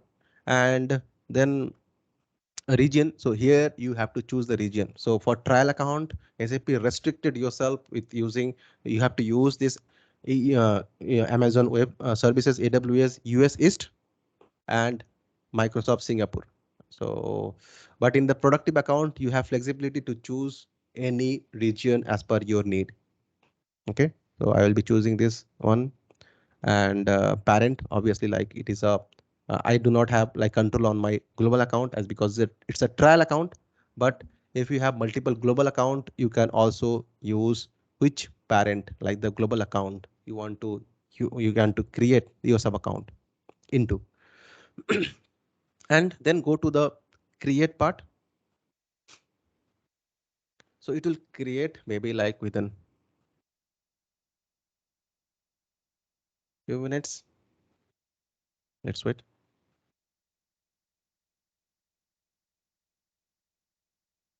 Okay, so until it will create, let me just go through other things as well.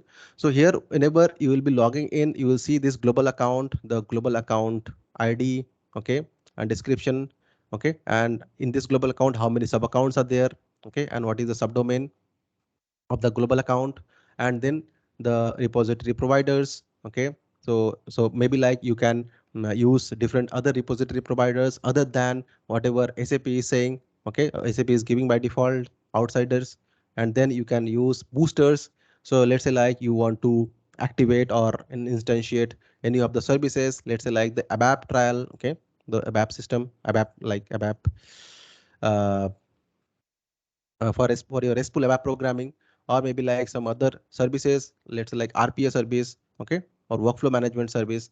So what are the things like we generally do manually? SAP is giving you this booster option to accelerate your service service activation process. Okay, so whenever you will be actually using this booster, it will automatically create the sub account space, the user role, the destinations. So all those things will be automatically being created for you.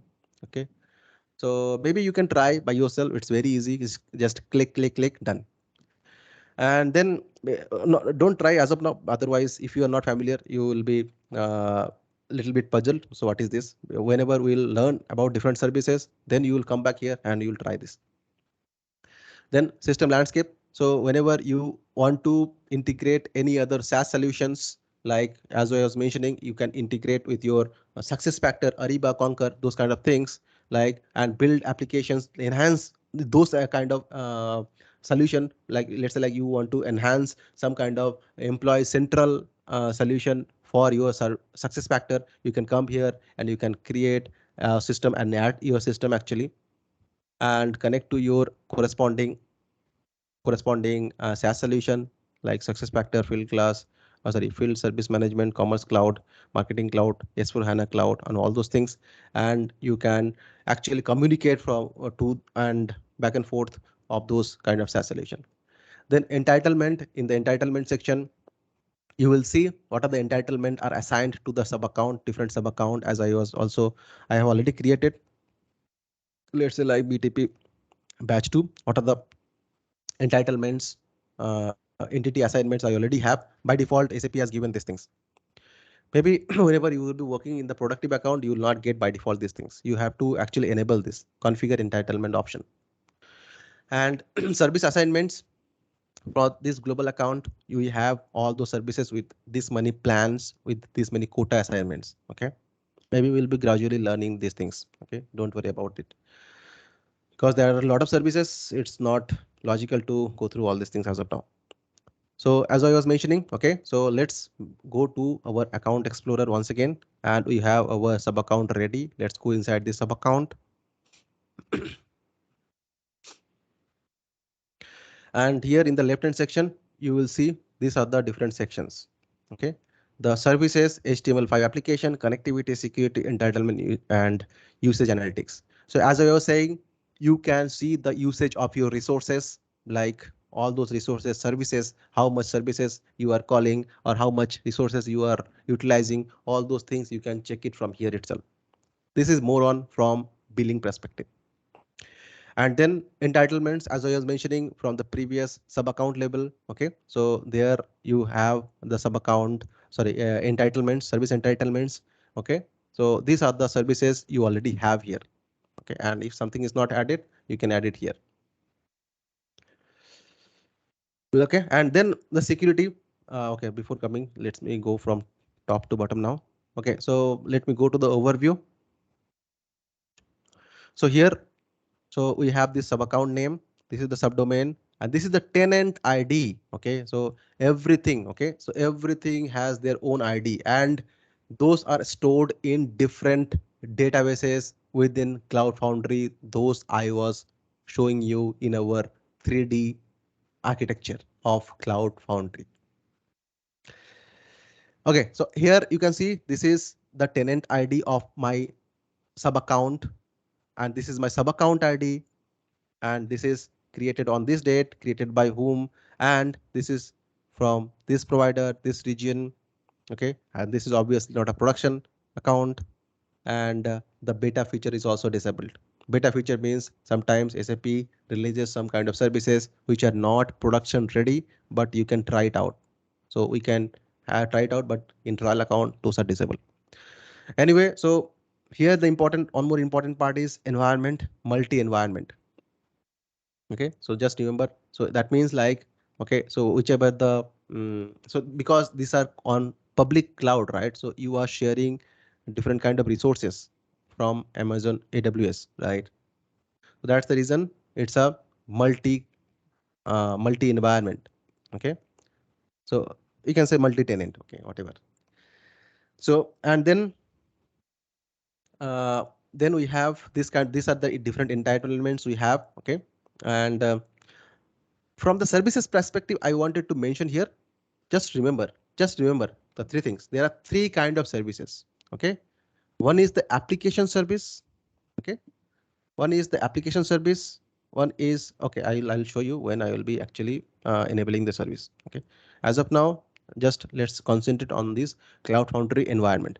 So enable Cloud Foundry environment. I do not have the Cloud Foundry environment automatically comes here. So I will be enabling the Cloud Foundry environment because I wanted to deploy my application, run my application, stage my application, start my application. Everything happens within this Cloud Foundry because that is the main engine. So I'll be choosing this standard plan because that is the only plan I have in trial. And the instance name. So I can give any instance name. Let's say like this is the dev. So instance name and organization name. Maybe like let's put it as it is. Okay. So as of now, because this is trial account, sometimes it will not accept. Okay, if someone else is already using this name. So instance name and organization name. I was telling you instance name. So organization is directly one-to-one mapping with the sub account. So one sub account will be having one organization. Okay, and then create.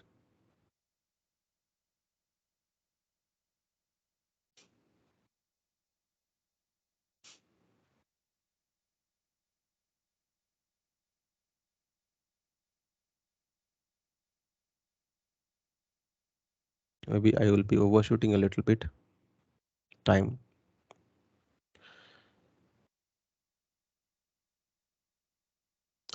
Okay, so the important things are coming up now. So whenever you will be deploying any application, you have to remember, you have to mention these things. The API endpoint, please mute yourself. Please mute yourself.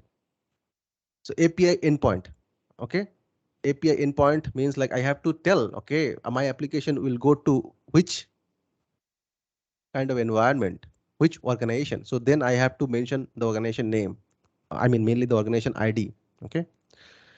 Then I have to mention inside the organization, as I was mentioning, there can be multiple spaces. I need to mention the space. I will be creating the space now itself. As of now, the organization is being ready for me. Let it be ready. If it will take time, I will switch to other thing. Creation of the organization failed. The organization name enter already used by another. See, these things happens. Okay. These things happens. Okay, anyway, so I think this is the same thing. So it's just because we are using trial account, maybe it is conflicting for the naming. Just use your unique name of your organization and it will be done. Let me go back to the trial itself. And so this even you can change the name here itself. Let me change the name.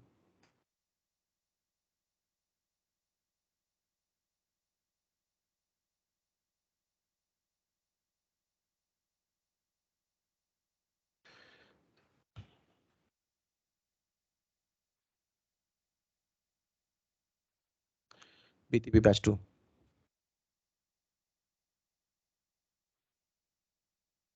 Oh, sorry. BTP batch 2. I'll go inside the sub account. And I already have different spaces. I already have 2 spaces. Okay. So let me just create one more space. Okay. Let's like dev 3 or whatever. Let's like innovation. Okay. You can create the space like this. The space will also be created, and whichever the applications, whichever the service instances you already have particular to the space, you will be seeing it here itself. Okay. And we'll not focus on Kima as of now. Kima is another environment to run your application. We only focus on mainly the Cloud Foundry. So we have the space as well. And now what we'll do is we'll just, okay, before going to the space, going inside the space, I will have to mention these things. So services, service marketplace, here you will find all the different services. So all the possible services. Like here you will see all the possible services and the different capabilities wise as well from the environment as well, and then services like, okay, so I was telling you the services, right? Different types of services. Okay, so service is one of the service, normal service, the application service, and environment service. So Cloud Foundry is an environment service. Okay, just remember Cloud Foundry is an environment service because you need the environment to run your application. There is an application service as well, like you can imagine business application studio. That is an application you will be using as a service. Like other services like the workflow management service, where you will be having the workflow my inbox. That is also application service. Okay. And whichever the services you need to actually use inside your application, let's say like connectivity service, destination service, job scheduling service, alert notification service. Those are the services you need to actually connect to your application. So those are the normal services which you will be actually using within your application. Okay. So application services, as I was saying, it is a kind of a ready-made application provided to you so that you can ready-madely use and utilize all the different functionality like business application studio. So just remember, application services we need to instantiate within the sub account. You will not see application services within space, but you can instantiate the services which are directly linked to your applications inside the space. So space level means application dependent services, and the ready-made application you will be instantiating within your sub account. So that is the difference. So this is sub account level. This is also sub account level. This is also sub account level. This is you can activate from sub account, but you can also activate from your space level as well. So then instances and subscriptions. So these are the already instances on subscription we already have. Okay, like business application studio, I already have it. Okay, so let me just go to.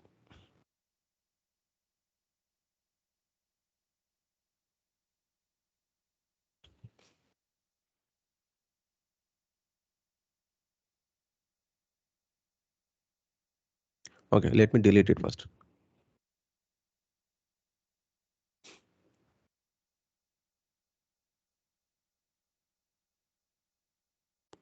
Business application studio is gone because I wanted to show you how to activate the service, one of the service like the application service.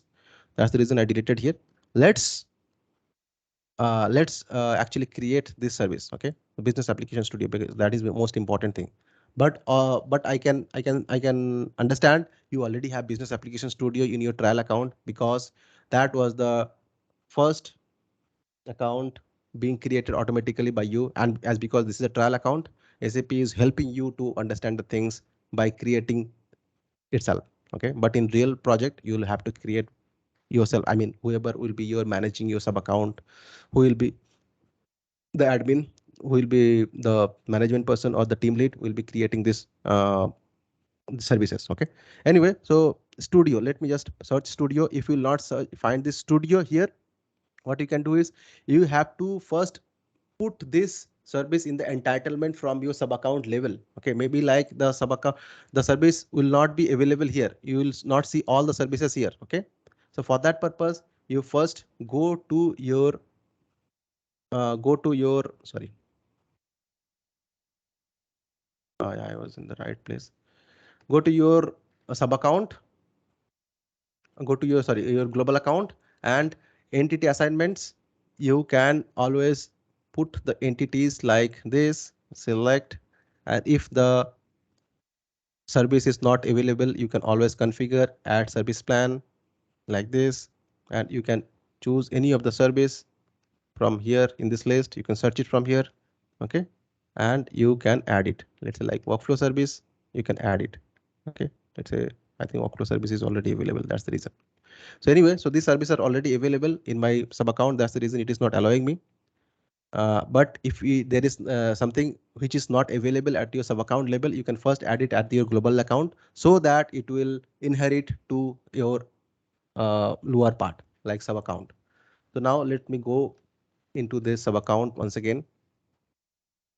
Let me go to this BTP batch 2 sub account and I will go to the instances and subscription and I will be creating. I will be actually creating a instance, let's say like business application studio. Let me quickly studio, let me search, plan is trial, create. So it will create after creating creation of the service.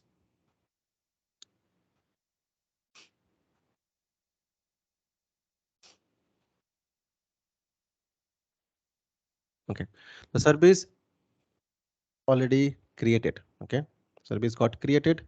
Now you can go to the application, like go to application, this button, and you can have your application. This is kind of like application as a service. Okay, and if you will try to access this application, what will happen? Let's see. So you are able to create your space. So what I was trying to show you, not this. Let me just open this once again and try to access it. First of all, let me see what are the users.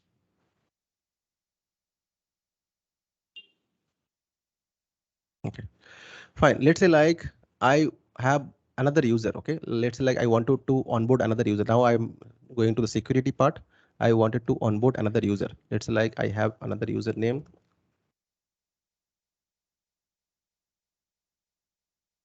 Okay, default identity provider. Identity providers are something like which will actually help you for single sign-on and the basic the basic authentication mechanism. Okay, uh, and the here we are using the SAP's default identity provider, but maybe like in your company you will be using Azure Active Directory or something else, or maybe like in SAP default identity provider many of the customers are using.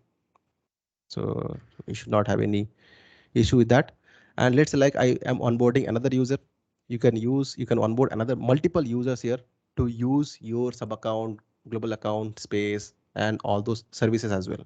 My intention is to actually, we have seen this particular user was able to access the business application studio.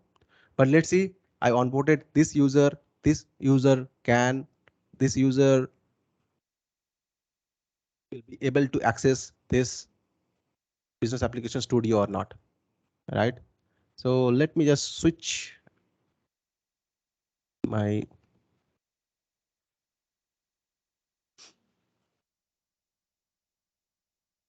incognito window. I think I have to share the whole screen now. Okay, so let me share the whole screen, no issues. Okay, you can see my entire screen now. Now let me log in. So I just use the same business application studio URL, go here, and I am a second user, SAP Tech Engineer.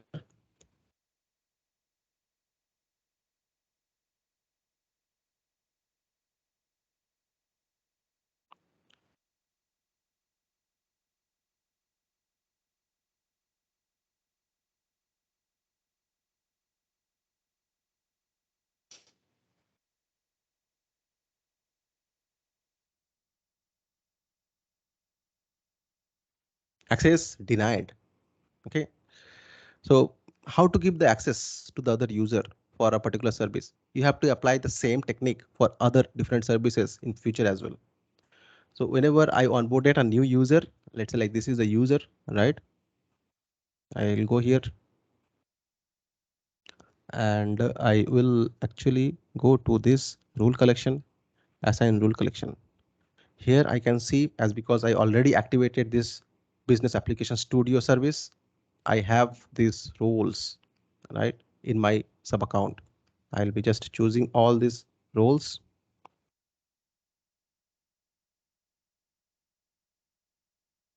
And maybe like I will be giving this sub account viewer role. That's it. Assign role collection. Okay, the rules collection is added now. Now, as because I am already giving the role, I should be able to access. Let me just close it once again, open the incognito once again, put the same business application studio.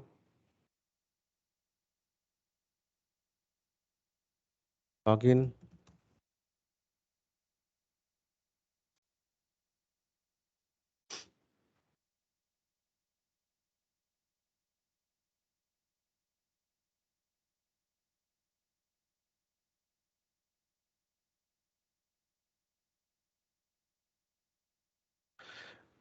Congratulations, you are able to access the business application studio as a new user.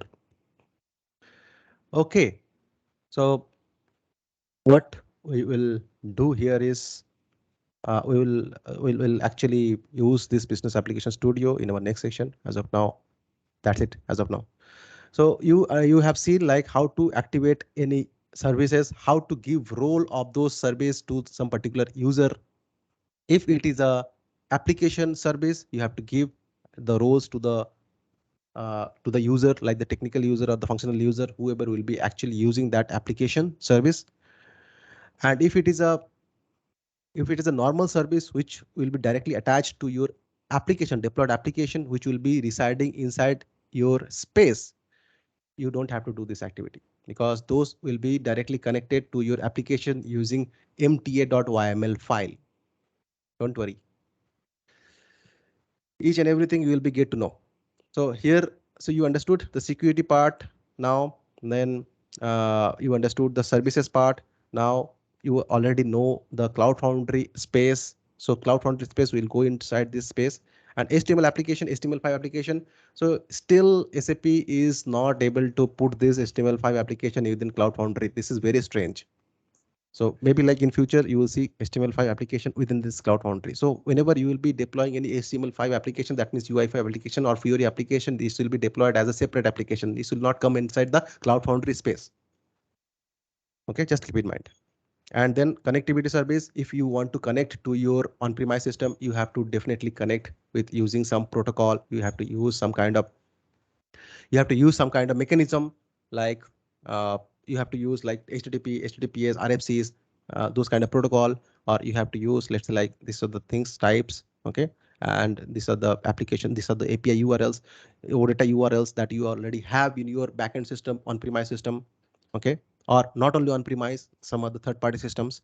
And these are the options like internet, on-premise, and private link. Private link is a new option. If someone is very interested, I'll be explaining, but not now.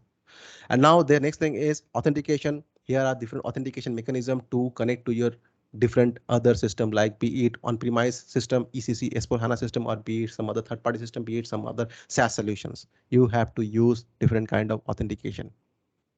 It's up to you. You may have no authentication as well, but you'll crashing your applications, you'll crashing your systems. Anyway, so then Cloud Connector, if you need to connect to your on-premise system, this is the SAP's proprietary technology that will help you to connect to your on-premise system. Okay, so this Cloud Connector also will be hosted somewhere in your DMZ, demilitarized zone, and you will be installing that Cloud Connector and then connect to this BTP, and through this BTP Cloud Connector, through this destination, you will be able to access the resources, the data of your backend systems. So after learning all these things, now go to this Cloud Foundry space level and we'll see, okay, so we have different spaces and we can see like the innovation space also comes here. And let's say like I will go to this innovation space as of now. I'll be creating a new So in the space level also you can see like we have the service marketplace and the instances. I was saying you, okay, so some of the services you can instantiate it inside the space level as well. And what are the other things you can do? So inside the space, you'll be mainly having this applications which we'll be deploying, okay? And the different other informations like how many instances the application have, the requested state of the application, the quota of the disk quota of the application, memory application, actions of the applications, like you can also delete and all these things of the application.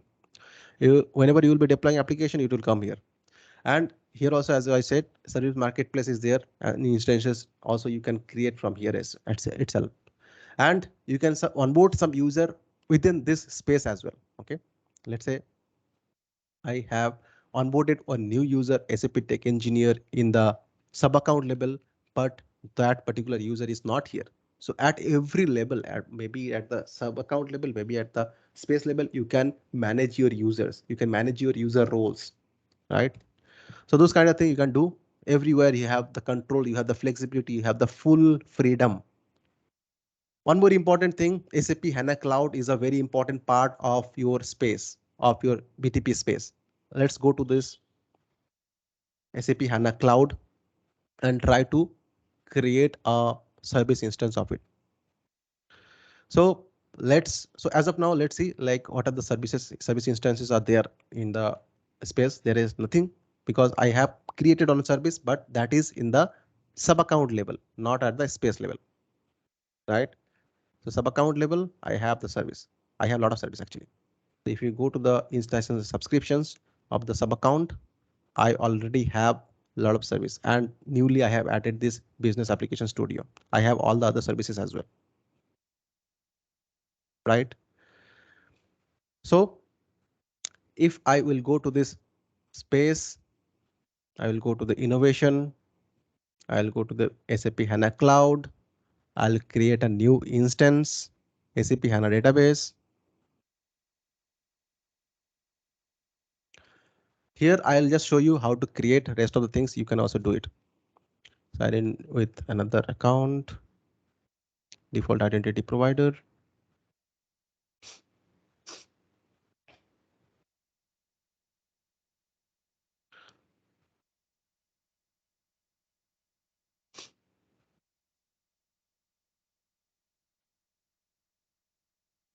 So you also have to do these things after this session so that you will be ready for our subsequent sessions. Maybe like not for tomorrow. You can take time and you can instantiate these services as well. But for sure, the business application studio, you take it and make it by today itself, whichever I have shown to you. Or I think like it's already there, yes, because you are using the trial account. So this is the type, like you can choose the type SAP HANA Cloud, SAP HANA Database, SAP HANA Data Lake. I'll be using the SAP HANA Database as of now, not Data Lake. Next step. Next step is like you can see by default for the trial account, SAP will give you 30 gigs of memory, 2 CPU core, and 120 gigs of storage. This is the infrastructure and computation power. Now, which organization, as because this was the new organization I was trying to create, I think, but this is the organization. Sorry, this is the sub account and this is the sub account, existing sub account. And here within which space you have to choose to reside or to put your HANA database, right? I can choose the innovation, let's say, because in innovation, I do not have this HANA services, HANA cloud actually. And I have to give some instance name, let's say like batch 2. Okay. So BTP batch 2, let's say. And I'll be giving some admin password, whichever the admin password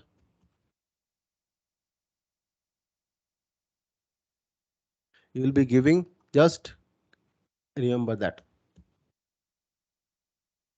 A little bit slow now because I will remember this thing.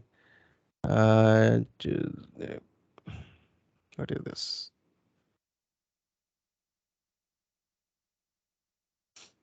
Okay, content at least on lower character.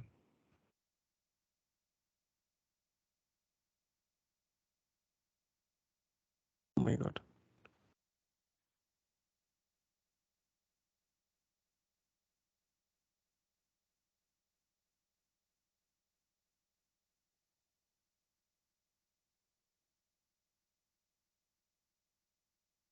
Okay. Okay, two lowercase. Okay, sorry.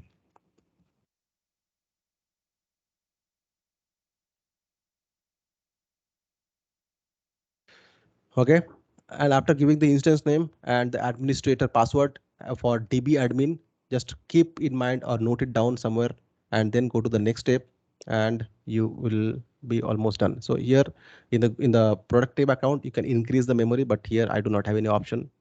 It got restricted here for the trial account. And then go to the next step and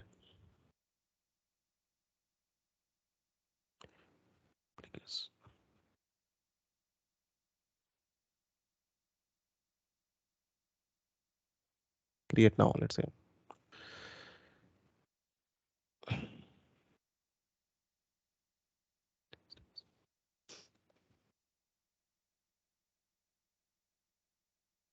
So it will take time, at least 15-20 minutes time, okay, to instantiate this particular HANA database, okay, for you. So you can also do the same and keep it ready with you. You will need this in our subsequent session. Anyway, now let's go back to our, so you can see like these things will get created and when it is running like the database, it will show you the started state.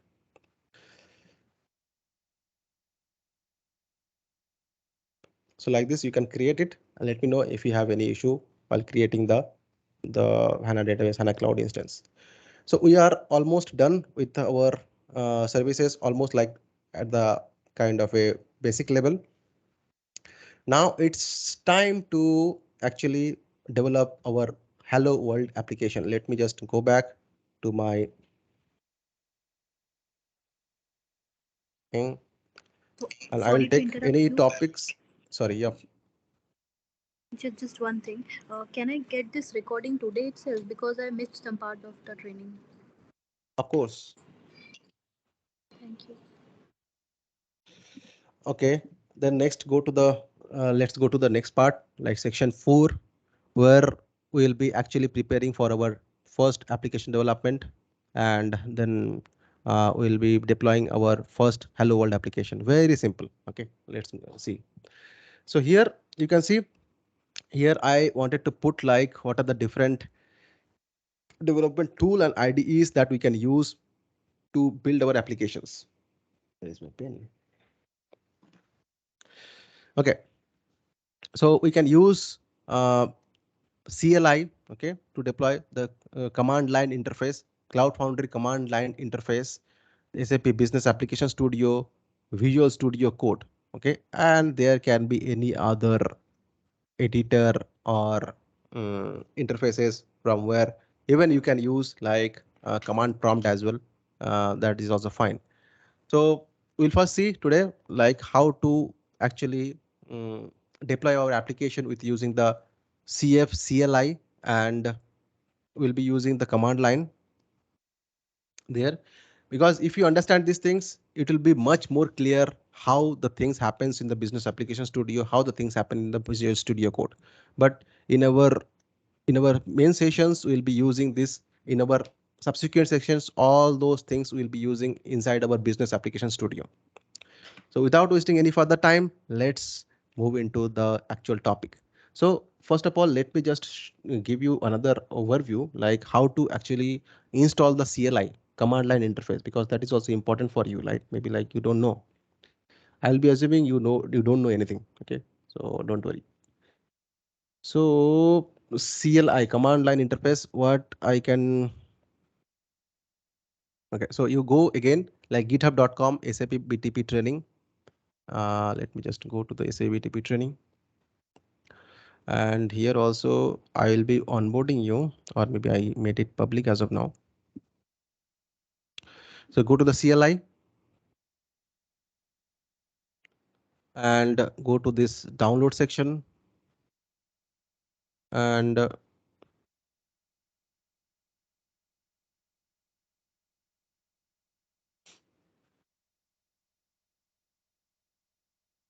here. You can download the installer. Like let's say like you want to download the installer for Windows 64, you download it from here. Okay, unzip it and click. You are done with your CLI. Cancel. So you just do it by yourself. It's very easy. And after that, whenever you are done, let me now go to my day one. I'll be creating a new folder. Let's say hello folder. Here I am just copying the entire path. Okay. How to create or how to start your application. And believe me, like this look complex maybe, but whenever we'll be moving to Business Application Studio, as because this course is more and more focused on architecture, more and more focused on low code and no code approach. So you will not have to do a lot of things, but to understand what is the behind techniques or what is behind scene methodologies happens, if you understand this, it will help you further for your analytical purpose, for your like debugging purpose, for your troubleshooting purposes. So let's say like I am going to my directory and I will be creating my first Node.js application.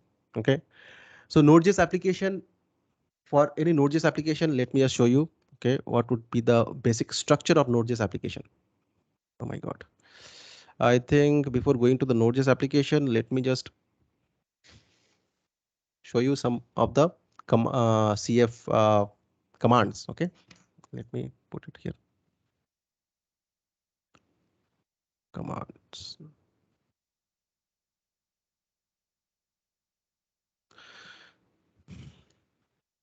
CF commands. Okay, so CF commands, I have already noted down some of the important Cloud Foundry commands. Okay, like CF login, CF marketplace, CF login, CF marketplace, CF build packs, CF apps, CF this blah, CF scale, all those things, CF MTAS and all those things.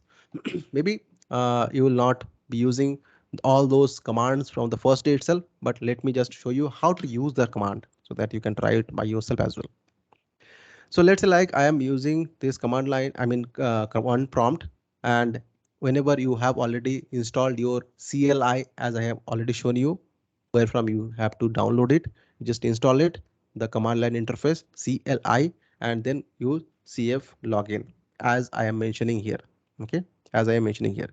So maybe like first time, what you need to do is you have to use CF login hyphen CF login space hyphen a space application URL. So where from this you will get this application URL, you will be getting this application URL from your global account, sorry, sub account.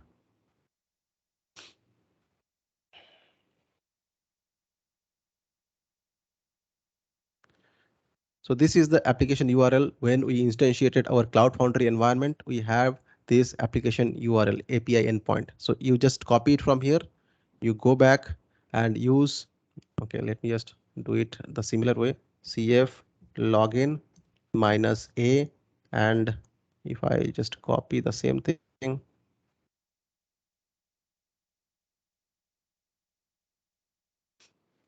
I believe it is minus a. Okay, yeah, and this one.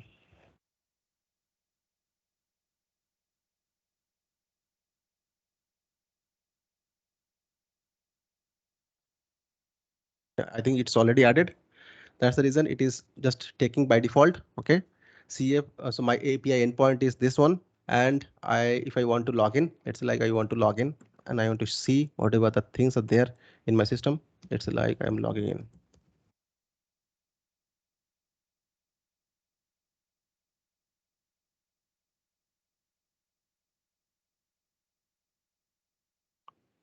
It is authenticating me and it is giving me different organization. Okay, so you will see wherever you have the authorization to go inside sub account, maybe like I am adding myself in one of the new sub account, maybe like this is the new sub account. Let me just show you. Let me first show you. Okay, let me log out first from here. Let me log in. I already have it here.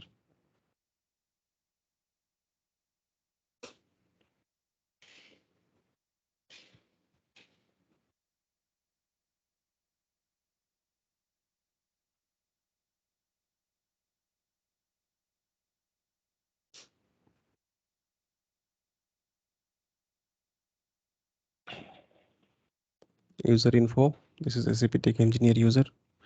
And here, let's say I have this Zapier team, this sub account.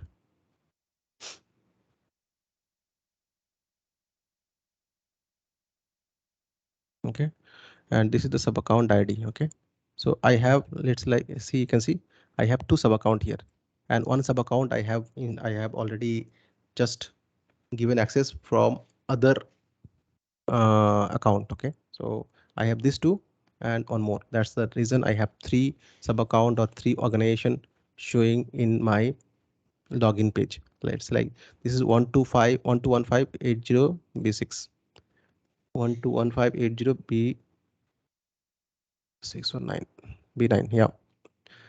So this is my sub account. Okay, let's say like I wanted to log in into this sub account. I will just use one, and inside that sub account I must have two space. This is the dev app team and quality app team. So you can see dev app team and quality app team. Let's say like I will go to the one. So I have logged in within this with this user, and this is the sub account means organization, and this is the space. So let's just check few of the other commands you can check from yourself as well. Let's say like I wanted to check the marketplace, CF marketplace. So it will give you all the services available within that sub account. So you can see, right, all the service. Okay, all the service. So these are the different services, whichever you already seen. You have already seen from this service marketplace is coming up here. So what I mean to share here, or mean to share here is this particular beautiful screen that you can see, Fury like screen. It is just a screen that is developed by SAP. Rest of the things was free. Okay, so these are the free thing. So Cloud Foundry is a free, then CLI is free, everything is free. And whenever Cloud Foundry, you will be installing Cloud Foundry, maybe like in your local system, it's not needed, but you can do it for your experimental purpose. You will be able to see all these things. And everywhere we have API to access different services or different things, right?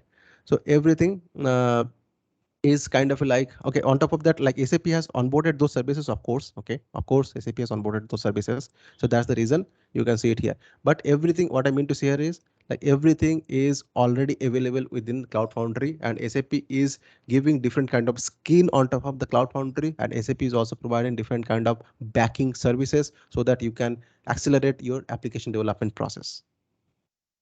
Okay, enough said. Now let's move ahead and go back to my slide. Now CF bill packs. Okay, so let's see what are the bill packs. CF bill packs. So what are the bill packs? SAP Cloud Found, not SAP, like this is the Cloud Foundry bill packs. Okay, has already been given. Okay, like we have bill packs to deploy Java application, to Ruby application, .NET application, Node.js application, Go, Python, PHP, Nginx, binary, and some of the SAP bill packs are also available. So these are the bill packs are responsible, I think, for the HTML5 applications. So anyway, so these are the different build packs, and not only that, you can also create your own compiler, your own language, programming language, and you can also onboard in Cloud Foundry, and you can distribute it others so that others can also use it. And I wanted to see someone from you in future maybe will build application, I mean build pack and distribute to others. Message me if you are doing these things. Okay, then after understanding these things, then let's say like the CF apps. Okay, so what are the CF apps? If I will put this CF apps, what will happen? So what are the applications are already exist in my sub account, and in that particular space, it will appear here. Okay. So these are the applications I already have deployed to the sub account and space. You can see these many applications, but most of the applications are in stopped state. Requested state is stopped. Okay, let me just go back again. I'm just trying to compare everything so that you can understand each and every topic. Let me go to the space level again. Go to the Dev app team, and these are the 22 services. If I see here, these are the 22 services. You can see it here as well. And all the services are in stopped state. You can see from here as well. Okay, from here as well. So, and even you can do different operation from command line itself. Let's say, like, as I'll be showing you how to deploy the application. Not only that, you can start, stop, and making different instances, scale your application. All those things is possible from command line itself. Basically, this is the command line. This is the CLI command line interface, CF command line interface will be embedded in our business application studio. When we'll be actually seeing in our business application studio, which is again a beautiful screen in front of you. Okay, there SAP will be helping you to actually do different kind of operations without loading much commands, without loading much code, without loading much things. So there will be clickable things. So same thing. So there also SAP is using command line interface. Everywhere SAP is using the free tool and making their own tool and making money. That's the game.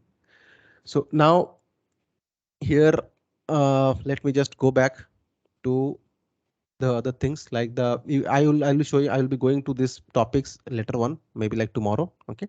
So as of now, I think you already understood how to use those kind of commands for CF Cloud Foundry commands. You can usually do it by yourself as well.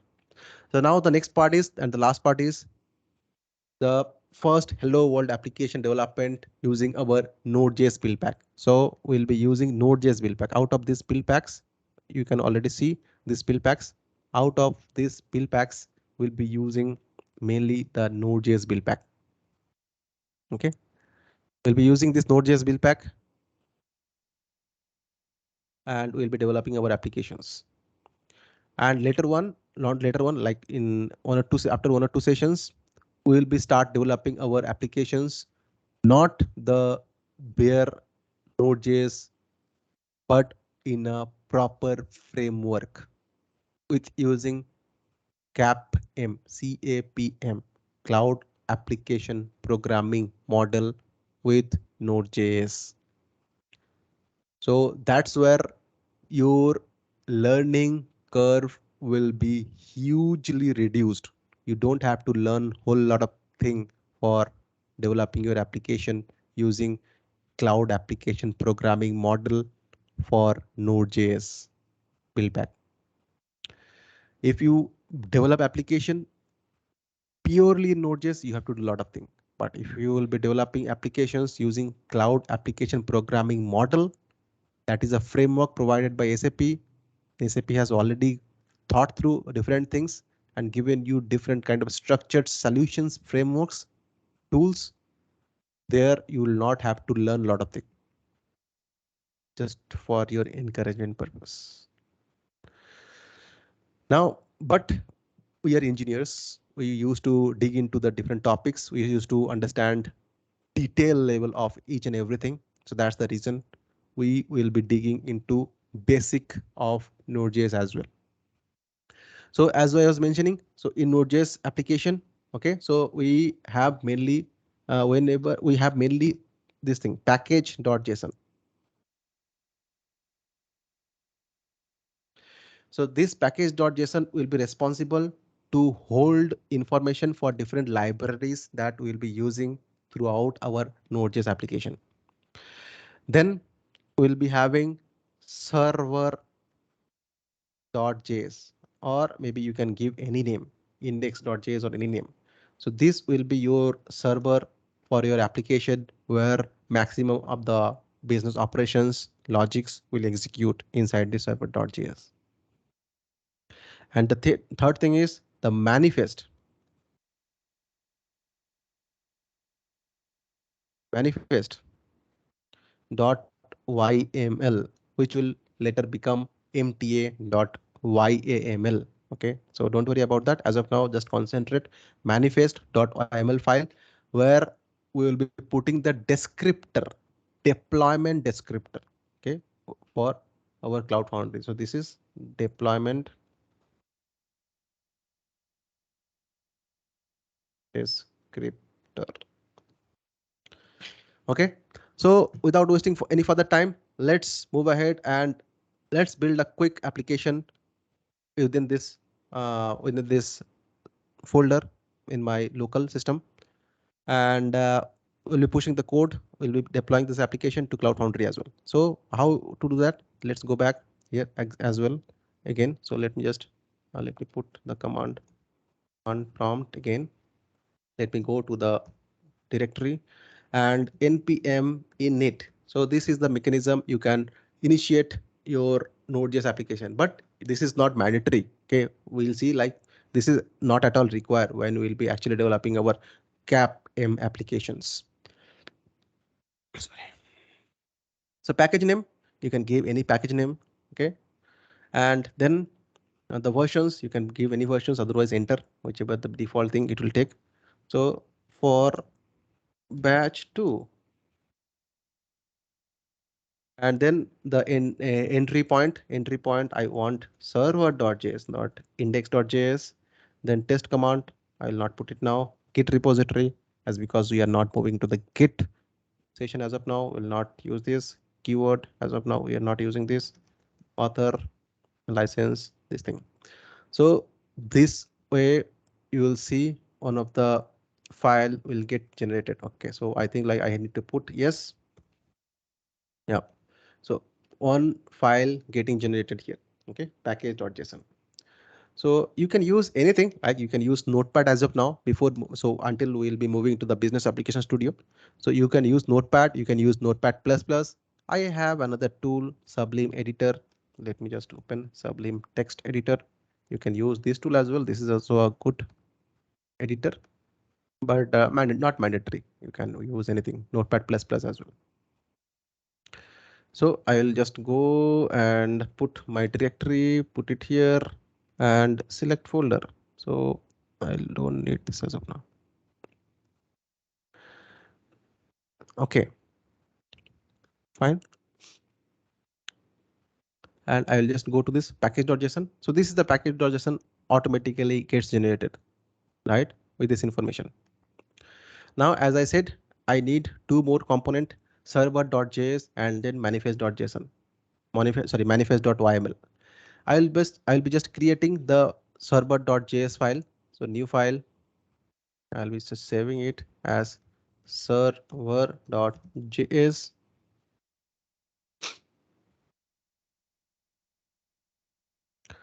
Server.js. Server.js is ready, and I'm pretty lazy now. I'll just copy this. I'll explain the things. Well, let me add so that I can see. Copying it from PowerPoint, maybe it is not in the right format. I'll just put it here. I'll explain it now. These things. So let me just make it more readable now. Yeah. So this is the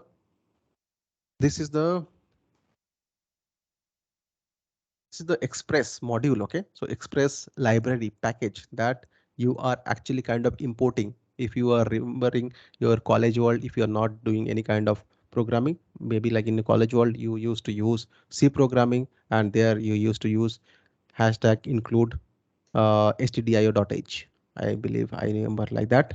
So similarly, here also you need different kind of package, and as because I need to make our application server, Express is our default package. So I am just importing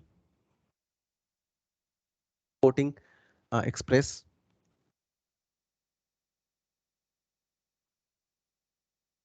for to make application server, and after that you are instantiating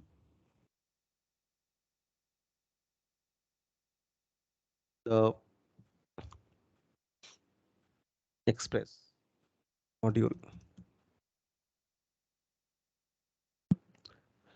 and after instantiating you are saying in which port the application server,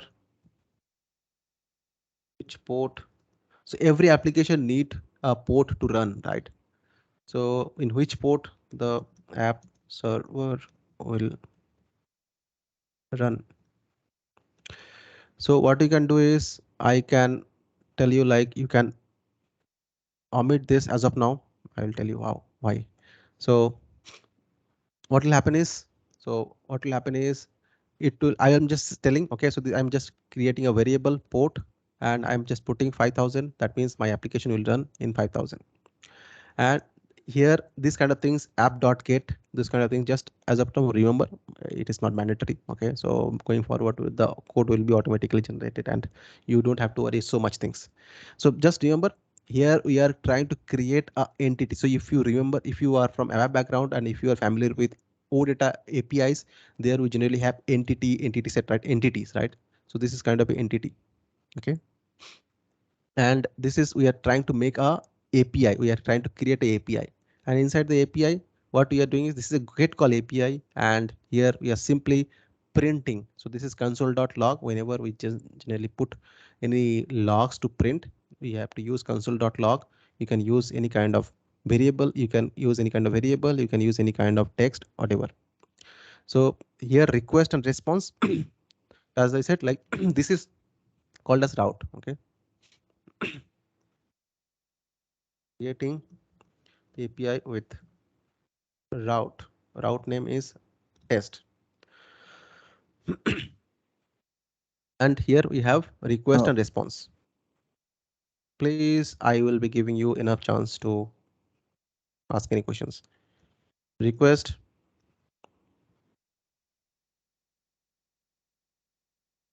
response. So this is kind of like input. I'm making it very simple now. Okay, output. And whenever you want to take any value from anything, like let's say, like I will be putting some request. Let's say, like after the URL, I'll be just putting after the URL. It's like your URL will end up like test. Okay, and let's say HTTP. And what you can do is you can use let's like user. Okay, user equal to, let's say, Partha. So this particular parameter value we can use this request dot query dot parameter name, and we can get the parameter value and we can print it here. And here I am using another variable like the test, like let's like test one. Whenever you will be putting test one, you will be getting this. So, and I will be just, so this is console.log is for internal console, and if you want to display it outside, like in the browser, you can check, or maybe like outsider, so you can check it with using response.send. So response means like it will be responding back whoever will be requesting this API. So let's say like I'll be querying this API, I'll be just putting this API in the browser and hit enter, and I am saying like Partha, so it will just go to this and it will execute this lines and print these things internally, and at the end it will send me, like response means send, response means output, and it will output like hello. And as because I'm giving like Partha in the query. Okay, so let's like this is the test one, so you will be getting the hello Partha. So like this, you will be creating your first Hello World application in Node.js, and to listen to the port. Okay, so we have to use the again the same express instance, and we are saying express.listen and the port number that we have already defined it here, and we are just putting a console. This is not mandatory. And console.log, we are just giving it here. So why I put this thing as well here? So you will see in the whenever I will be actually running the application, okay, running the application in the sense like I'll be just start the application.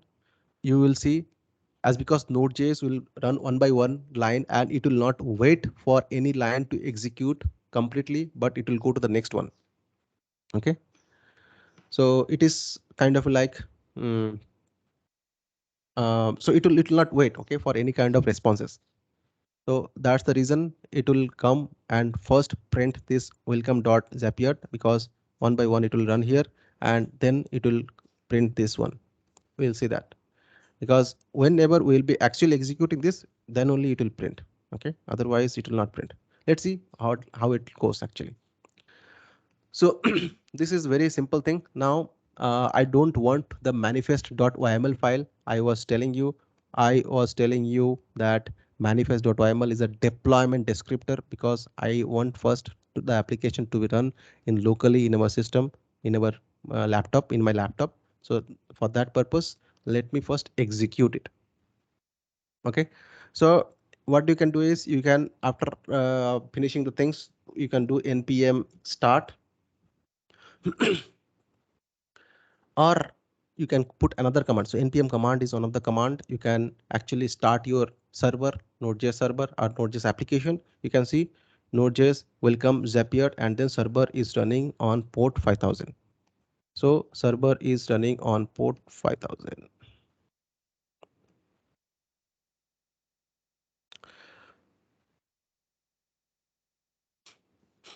Okay, so welcome Zapier printed first, then server is running on port 5000. This printed later on, because it first executed the main thing and then it goes to the port to expose. So that's the reason it happens like this. Anyway, so now the application is running. Anyone can access the application from my computer. I mean, within my computer from the localhost 5000. Let's see if I will be trying to access this application from localhost 5000. So if I'll just put localhost 5000, what will happen? Cannot get error, because what I have not mentioned any kind of root. Okay, and what happens behind the scene also, nothing happened as it is. Okay, how it was running initially. So I have this root. Okay, if I need to access any kind of resource, this is the resource, right? This is kind of my logic or any kind of resource. So for that, I will be actually using this route like /hello or here in this scenario test. So here you can see hello undefined, because I did not pass anything, any parameter. Okay, so whenever it is printing this hello and trying to get request.query.test1, there is nothing, right? So that's the reason I am not getting anything. So hello undefined. But what happened here? So console.log, it should print how are you and the and undefined, I guess, right? Let's see. So how are you undefined? Okay, so now you can understand. Now you can just go ahead and put test1 is a parameter and you can give any name. Okay, and hit enter. Hello Partha. So I am getting here hello, how are you, and undefined. So here it is undefined because the reason is I'm using a different parameter name is user, and here I'm using test1. As because this is test1, I am getting it in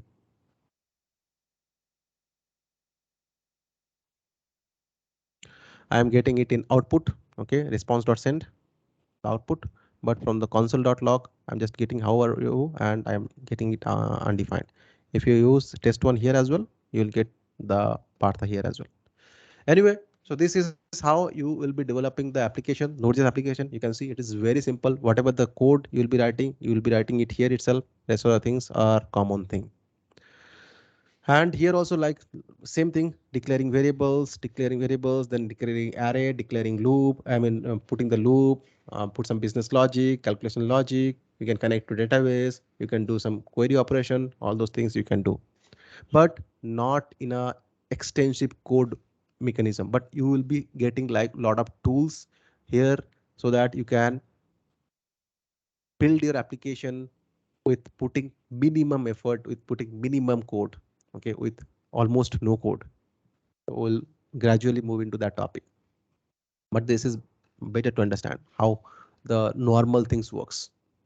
Now, as I was saying, I need a manifest file to deploy my application to my Cloud Foundry.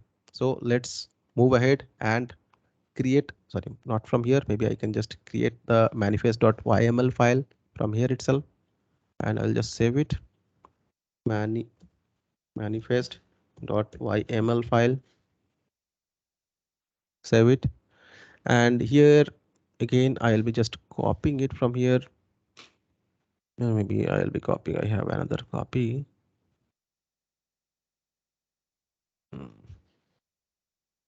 Was copying from, so here this is very important, okay, very important. Whenever you will be actually dealing with YML file or YAML file, it is very important, okay, to check the indentation, like the line spaces. If something goes wrong, your application will not deploy.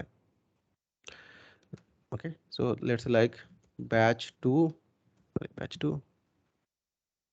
I'm giving the application name and host name as same as test batch 2 or hello batch 2. Batch 2. And I am telling like I'll be using Node.js build pack. As of now, okay, so I forgot to mention. So in my local computer, I also install Node.js as well. That's how it is executing. Okay, so you can also go to the Node.js. You can download the Node.js. You can easily download it from anywhere. It's like Node.js download. Node, you can go to the nodejs.org. Okay, and you can, if you're using Windows, Mac OS or whatever, so you can just download and you are ready. Just install it and your Node.js will be ready with your application. So your prerequisite is download Node.js, install it, download CLI, install it, command line interface, install it, and then you start building your Node.js application. It's very simple. And this kind of hassles I don't want to take. That's the reason I will be using Cloud Foundry. So everything, whenever I'll be deploying to Cloud Foundry, it should automatically manage. Cloud Foundry should automatically manage, because Cloud Foundry promises me at the beginning it is a platform as a service and it can do everything. I just have to worry about my code, my business logics. That's it. So we are very much relying on this Cloud Foundry. Okay, so that's the reason I'm saying like, hey Cloud Foundry, you use build pack for my application, that is Node.js build pack. Okay, and you use default memory as 128 gigs, sorry, 128 MB. Okay, and whenever the application will be deployed, you as of now, like manually what we have done is like we have used npm start, right? Correct. Or even you can use node server as well. Okay, node server.js. So here I'm saying after deployment of the application, I need to first start this application, right? So that my end user will be using this application. So after deploying, you use this command node server so that my application will start in a start mode. That's it. Very simple. Now save it and start deploying this application. How to deploy? So again, I will do what I'll do is I will to put Control C here, CF login.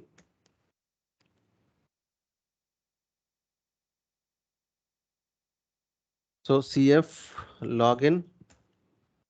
So API endpoint is this one, and I'll just put my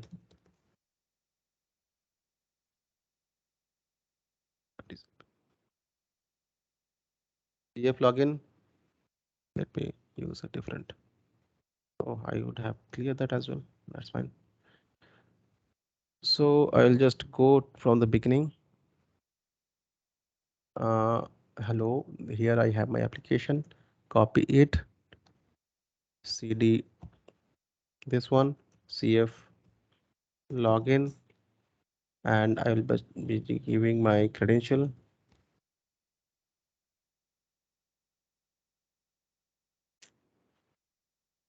CF login.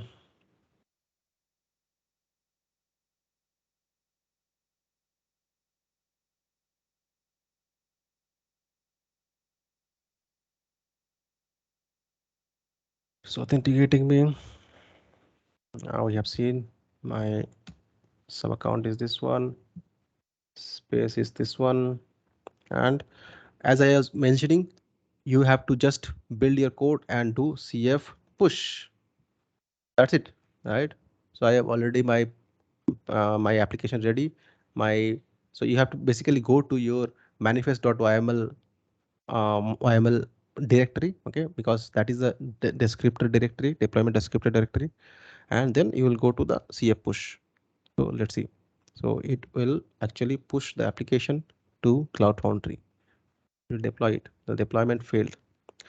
So root quota exit. Okay, exist. Root quota exceeded. This is the problem with. So whenever you will see this kind of problem, okay, so it's better to understand all those kind of problems as well. In that way, you will learn how to troubleshoot the things. But I think like we are a little bit overshooting the time. But I guess first date is fine. I will be just covering the things in the next 5 minutes. So what we'll do is I'll just go back again. Let me check I have some other space or not. QA. Yeah, let me put it here. I don't have anything. Okay. So CF login again.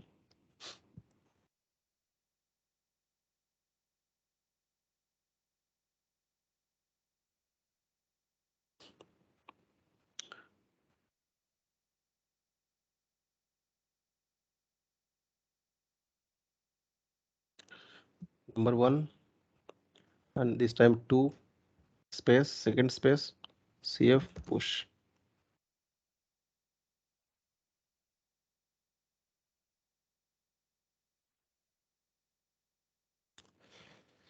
Okay, I think I am using the same sub account. That's the reason it is not allowing me. Let me just check. Sorry. I have yeah, QS sub account.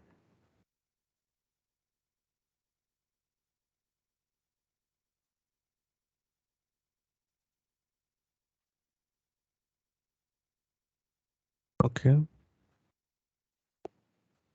Let me try to deploy it in my other sub account. Let's see. The reason why it is not allowing me because I already deployed a lot of applications and I already have a limited quota. Maybe I have to delete some of the application root, then only I'll be able to do it, as because I am running the things in the trial account and I have some limitations. So what I'll do is I'll just let's see I have what are the things I have here. In that case, I will be using this one.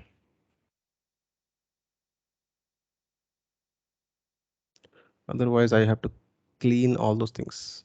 Yeah, I think here, yeah, I have less things. Okay. So say like CF login again, and yeah,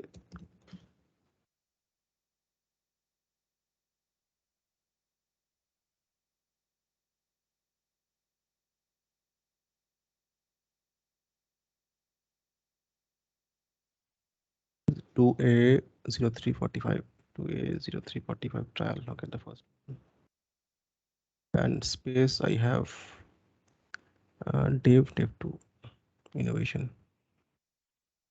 dev 1. I logged in and CF push.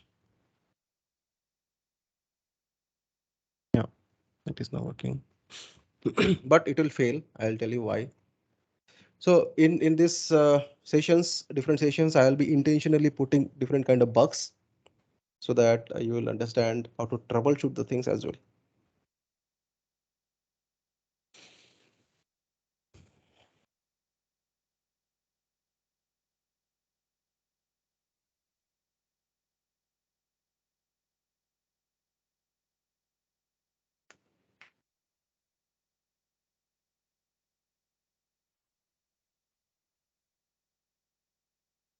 Maybe I will be start listening to your questions. You can put your questions. I can start answering. So it is got failed.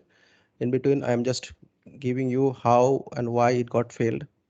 And then, so let's say like this is the one. Okay, so whenever the applications, so as of now it shows started, but ideally it is not started.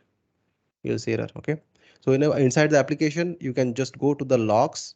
Okay, and you will see different logs. Okay, so here, from here you will get different errors. Okay, so let's say like this is the error. Okay, so error cannot find module express. Okay, first thing, right? So that means like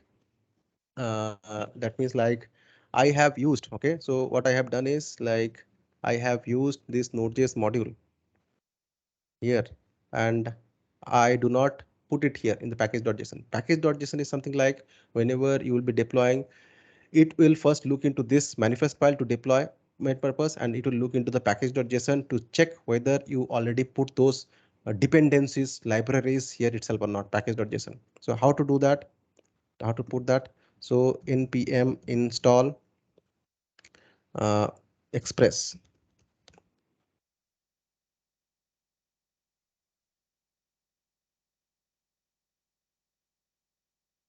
Now done.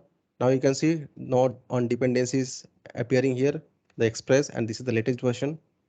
Okay, so now I should be okay. I will just go again and CF push. Again it will fail.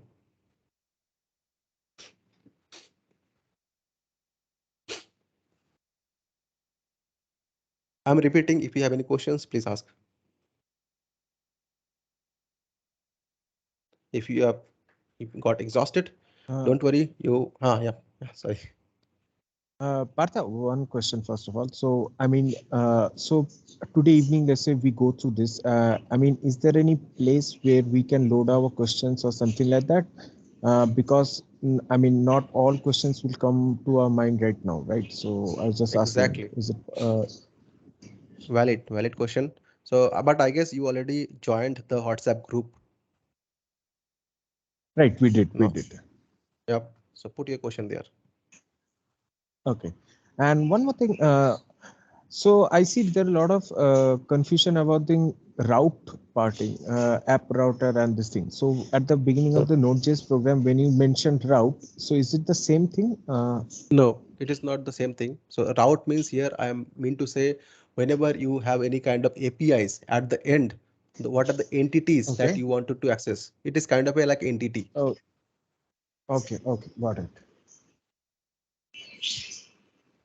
Like that means here what I mean by route is you can have multiple entities, right? So whenever it will execute, which particular resource it will go. Okay, let's say like you have test 1, similarly you have test 2, test 3, something like that. So where it will go, where your code execution will go based on the user query. Okay, user query in the browser or somewhere else, from somewhere else. So it is something like where the execution happens and what are the resources it will actually execute. So that's it. And it will not actually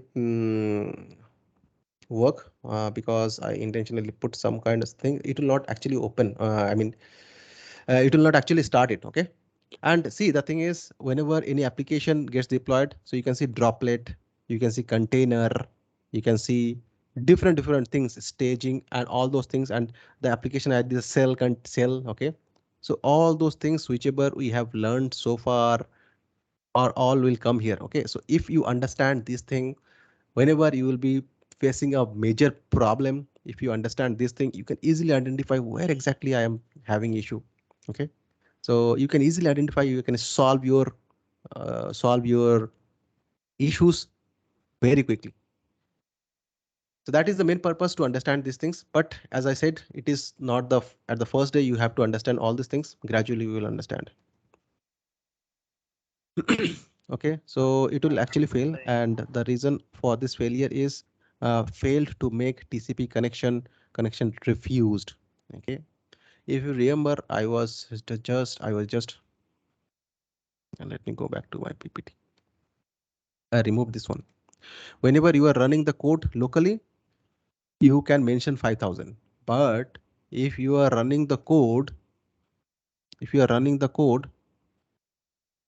a server, I mean in Cloud Foundry don't understand this 5000. Whatever the port Cloud Foundry have available, it should allocate for you. And in the Cloud Foundry, you will not even mention the code, mention the port while actually accessing your application, right? You will be directly accessing with your URL, the deployed URL.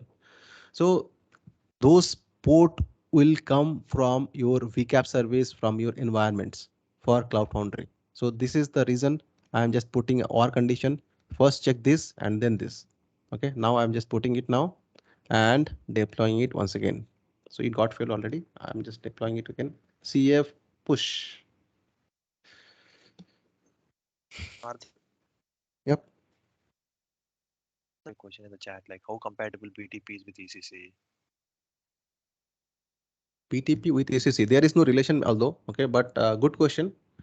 BTP, as I said, it can, you can build any kind of application, be it extension application, be it integration application, be it data centric application, for any kind of thing. Maybe like you can build a standalone application completely in BTP, or even you can enhance, let's say like standard sales order application for your ECC inside BTP. Everything is possible. So that means it is not ECC about, it is not all about ECC or S4HANA or anything else. ECC S4HANA is just another system, just another software. As I said, BTP can connect to any kind of software, any kind of system, any kind of data sources. So BTP, now from BTP perspective, is it SEC, is it S4HANA, is it Sybase, is it Google.com? Doesn't matter. I understand that. My question is more specific, Partha. How easy it is? Because with S4 it has tightly integrated, right? Otherwise you need to go to event-driven or sidecar integration. So from your experience, how easy it is? Like whether No, ECC your voice was I think you have to repeat your question. Can you please repeat? my question is little specific, Partha. Like from your experience, how easy it is? Because there are standard adapters, right? But with BTP, with ECC, you may want to sidecar or event-driven kind of a connection. So, Is this the same person who is experienced with based on your BTP? experience, how can are handling this? Your voice is breaking a lot. Oh, okay, I'll post it in the chat. I got your point, but see again, I think like you are the same person who is working in BTP, or you are not having any experience. No. That's me. That's Bodhisattva. Okay. No, I'm not that person. Okay, fine. So then your question is absolutely valid. Okay, you can understand your psychology. So see, the thing is, when you are saying sidecar approach, in-app extension, here we'll be mainly talking about the side-by-side extension. Okay, just remember side-by-side extension. This keyword, side-by-side extension. Okay, so it is whenever we are saying side-by-side extension, you have more flexible option, because previously, as I said, you used to do enhancement within the user exits. Let's say SAP has not given the user exits. What you will do? You will request SAP, give me the exits, or maybe like I will just give, I will just Enhancement spot only. correct. So here you don't have that kind of restriction. You can do anything and everything. It's a free playground. And as because it can connect to anything and everything, you can do any application development. Got it. Thank you. Yep. Yeah, So hi this, Partha. yeah. Yeah, I have one Let me question here. complete. Let me complete this. Okay. Otherwise, Okay. you'll be. So this is done. Sure, Okay. sure. So here you can see the application got started, and I can see different kind of informations also after this application gets deployed. Okay, like this is the this is started, and the isolation segment is trial, and this is the root of the application. Okay, this is the actual root. Okay, and root means the actual access URL, and some other informations like this is the stack, kind of like you can imagine like this is the operating system for Cloud Foundry. Okay, Cloud Foundry Linux FS3, and so I can say like, so you can see, right? So the infrastructure, you don't have to worry about those infrastructure and all, but it is already there for you. And then the application is running on this build pack, Node.js build pack. The version is this. Okay, and the type is web, and the instance, there is a single instance. We will be actually putting this multiple instance. We will be making the making making the scaling part, like the vertical scaling, horizontal scaling. And then the memory usage, we have already defined like 128 MB memory it will use. And the start command is this one, and the status is running, and you can see how much CPU, how much memory and disk it is being utilized.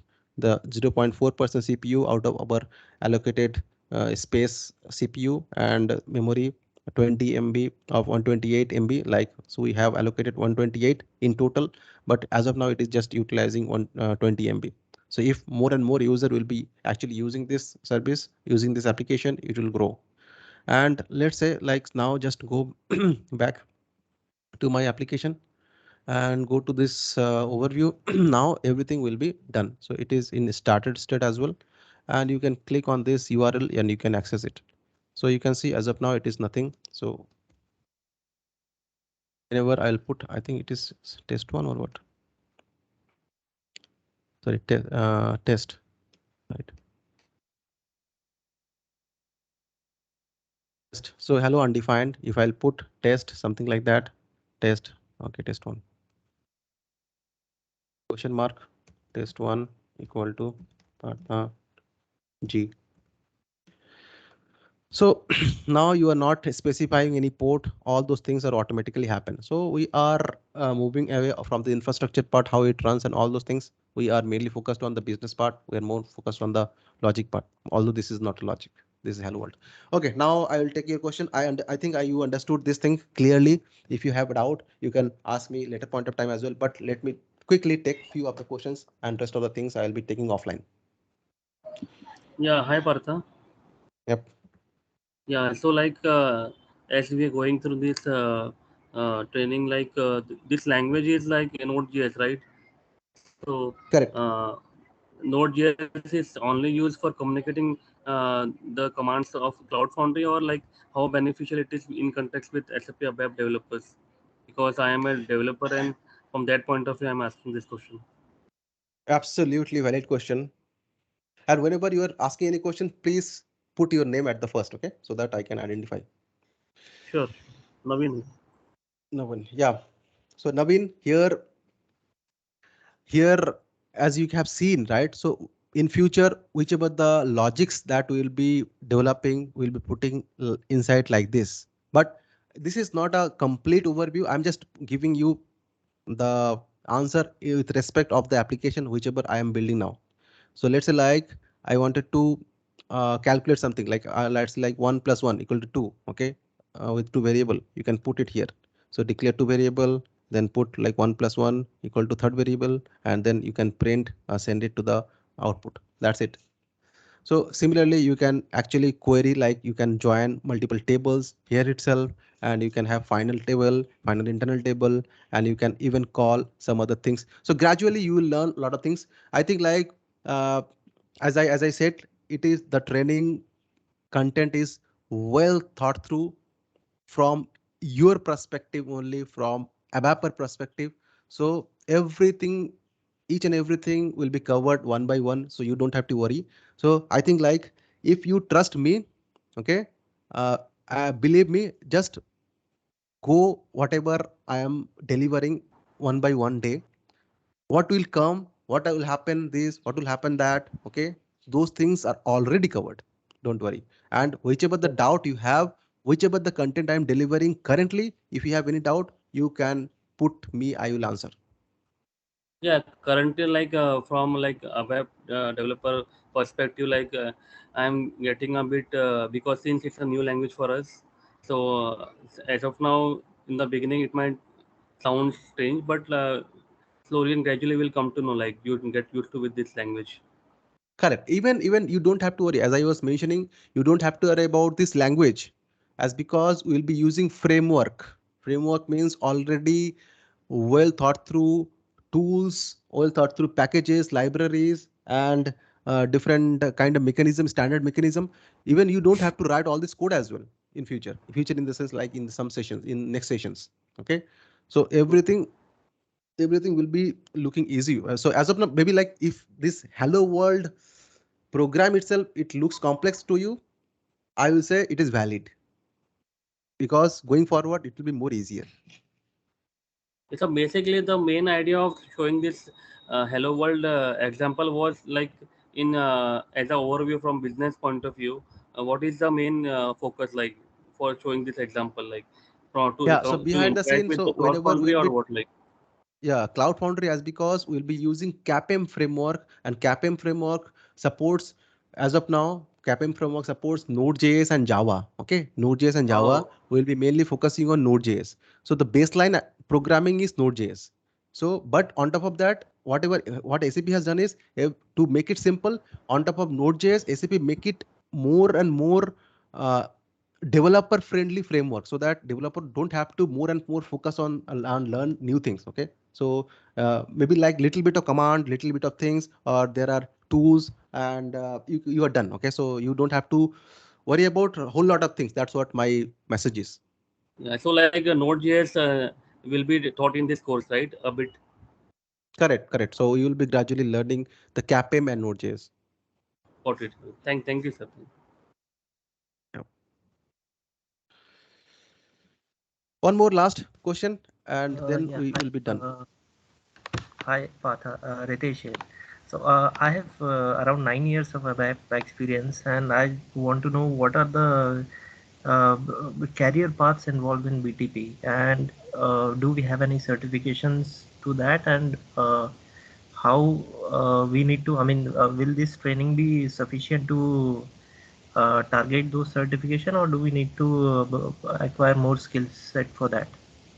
Yeah, let me do some of my advertisement. Okay, I got a chance to advertise myself. So what you do is you search SAP BTP blocks. Okay. So I am putting a lot of videos nowadays, and even you can follow me in LinkedIn as well. Okay. So you can follow me in LinkedIn as well. I think like I am giving all those information here itself. So here somewhere. So these are the QR codes. You can just scan it and check my LinkedIn and YouTube. So all those basic things, doubts, I am covering it here. I think I have also put that path as well. Career path for developers somewhere. Let me go inside.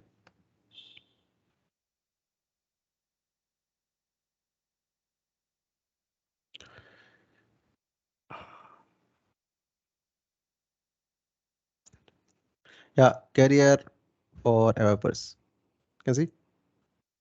So try to follow. So see, the thing is, it's not something like I will be able to deliver everything and all these things within this thing. Just try to follow this. Even I'm not saying you have to follow me. You have to. There are a lot of other content as well. So good content creator. Maybe you can follow them as well. But just keep your eyes and ears open. You will get to know everything. So someone somewhere is giving those informations, and in the open platform as well. Mhm. Okay, thank you. Yeah. Anything else? No, Partha, it was really good. I mean, a lot of You things can that get we kind of don't know. So those are getting, I mean, I'm being able to connect the dots. So yeah, thanks. Yeah, please put your name, as I said, right? So I can relate to you. So it's Bodhisattva. It's Bodhisattva. Okay, fine. So you all guys are all are here, or some already gone? Yep, this is good. Yeah, I know like this is quite a extended session today, but I will try to manage the timing going forward. It will be around 2.5 to max 3 hours, not more than that. Okay. Okay. Thank you. If you have any questions, post it in the WhatsApp yeah. group. Until then, Hi goodbye Partha, and see you tomorrow. Naveen here. Hello. Yep. Yeah, hi Partha, Naveen here. By when can we expect the recording of this session? Because I was just missed Yeah, I something. think Yeah, I need to that's ask the team. Ask the Okay, team. sure. Maybe you will be sure. getting it within 1 or 2 hours.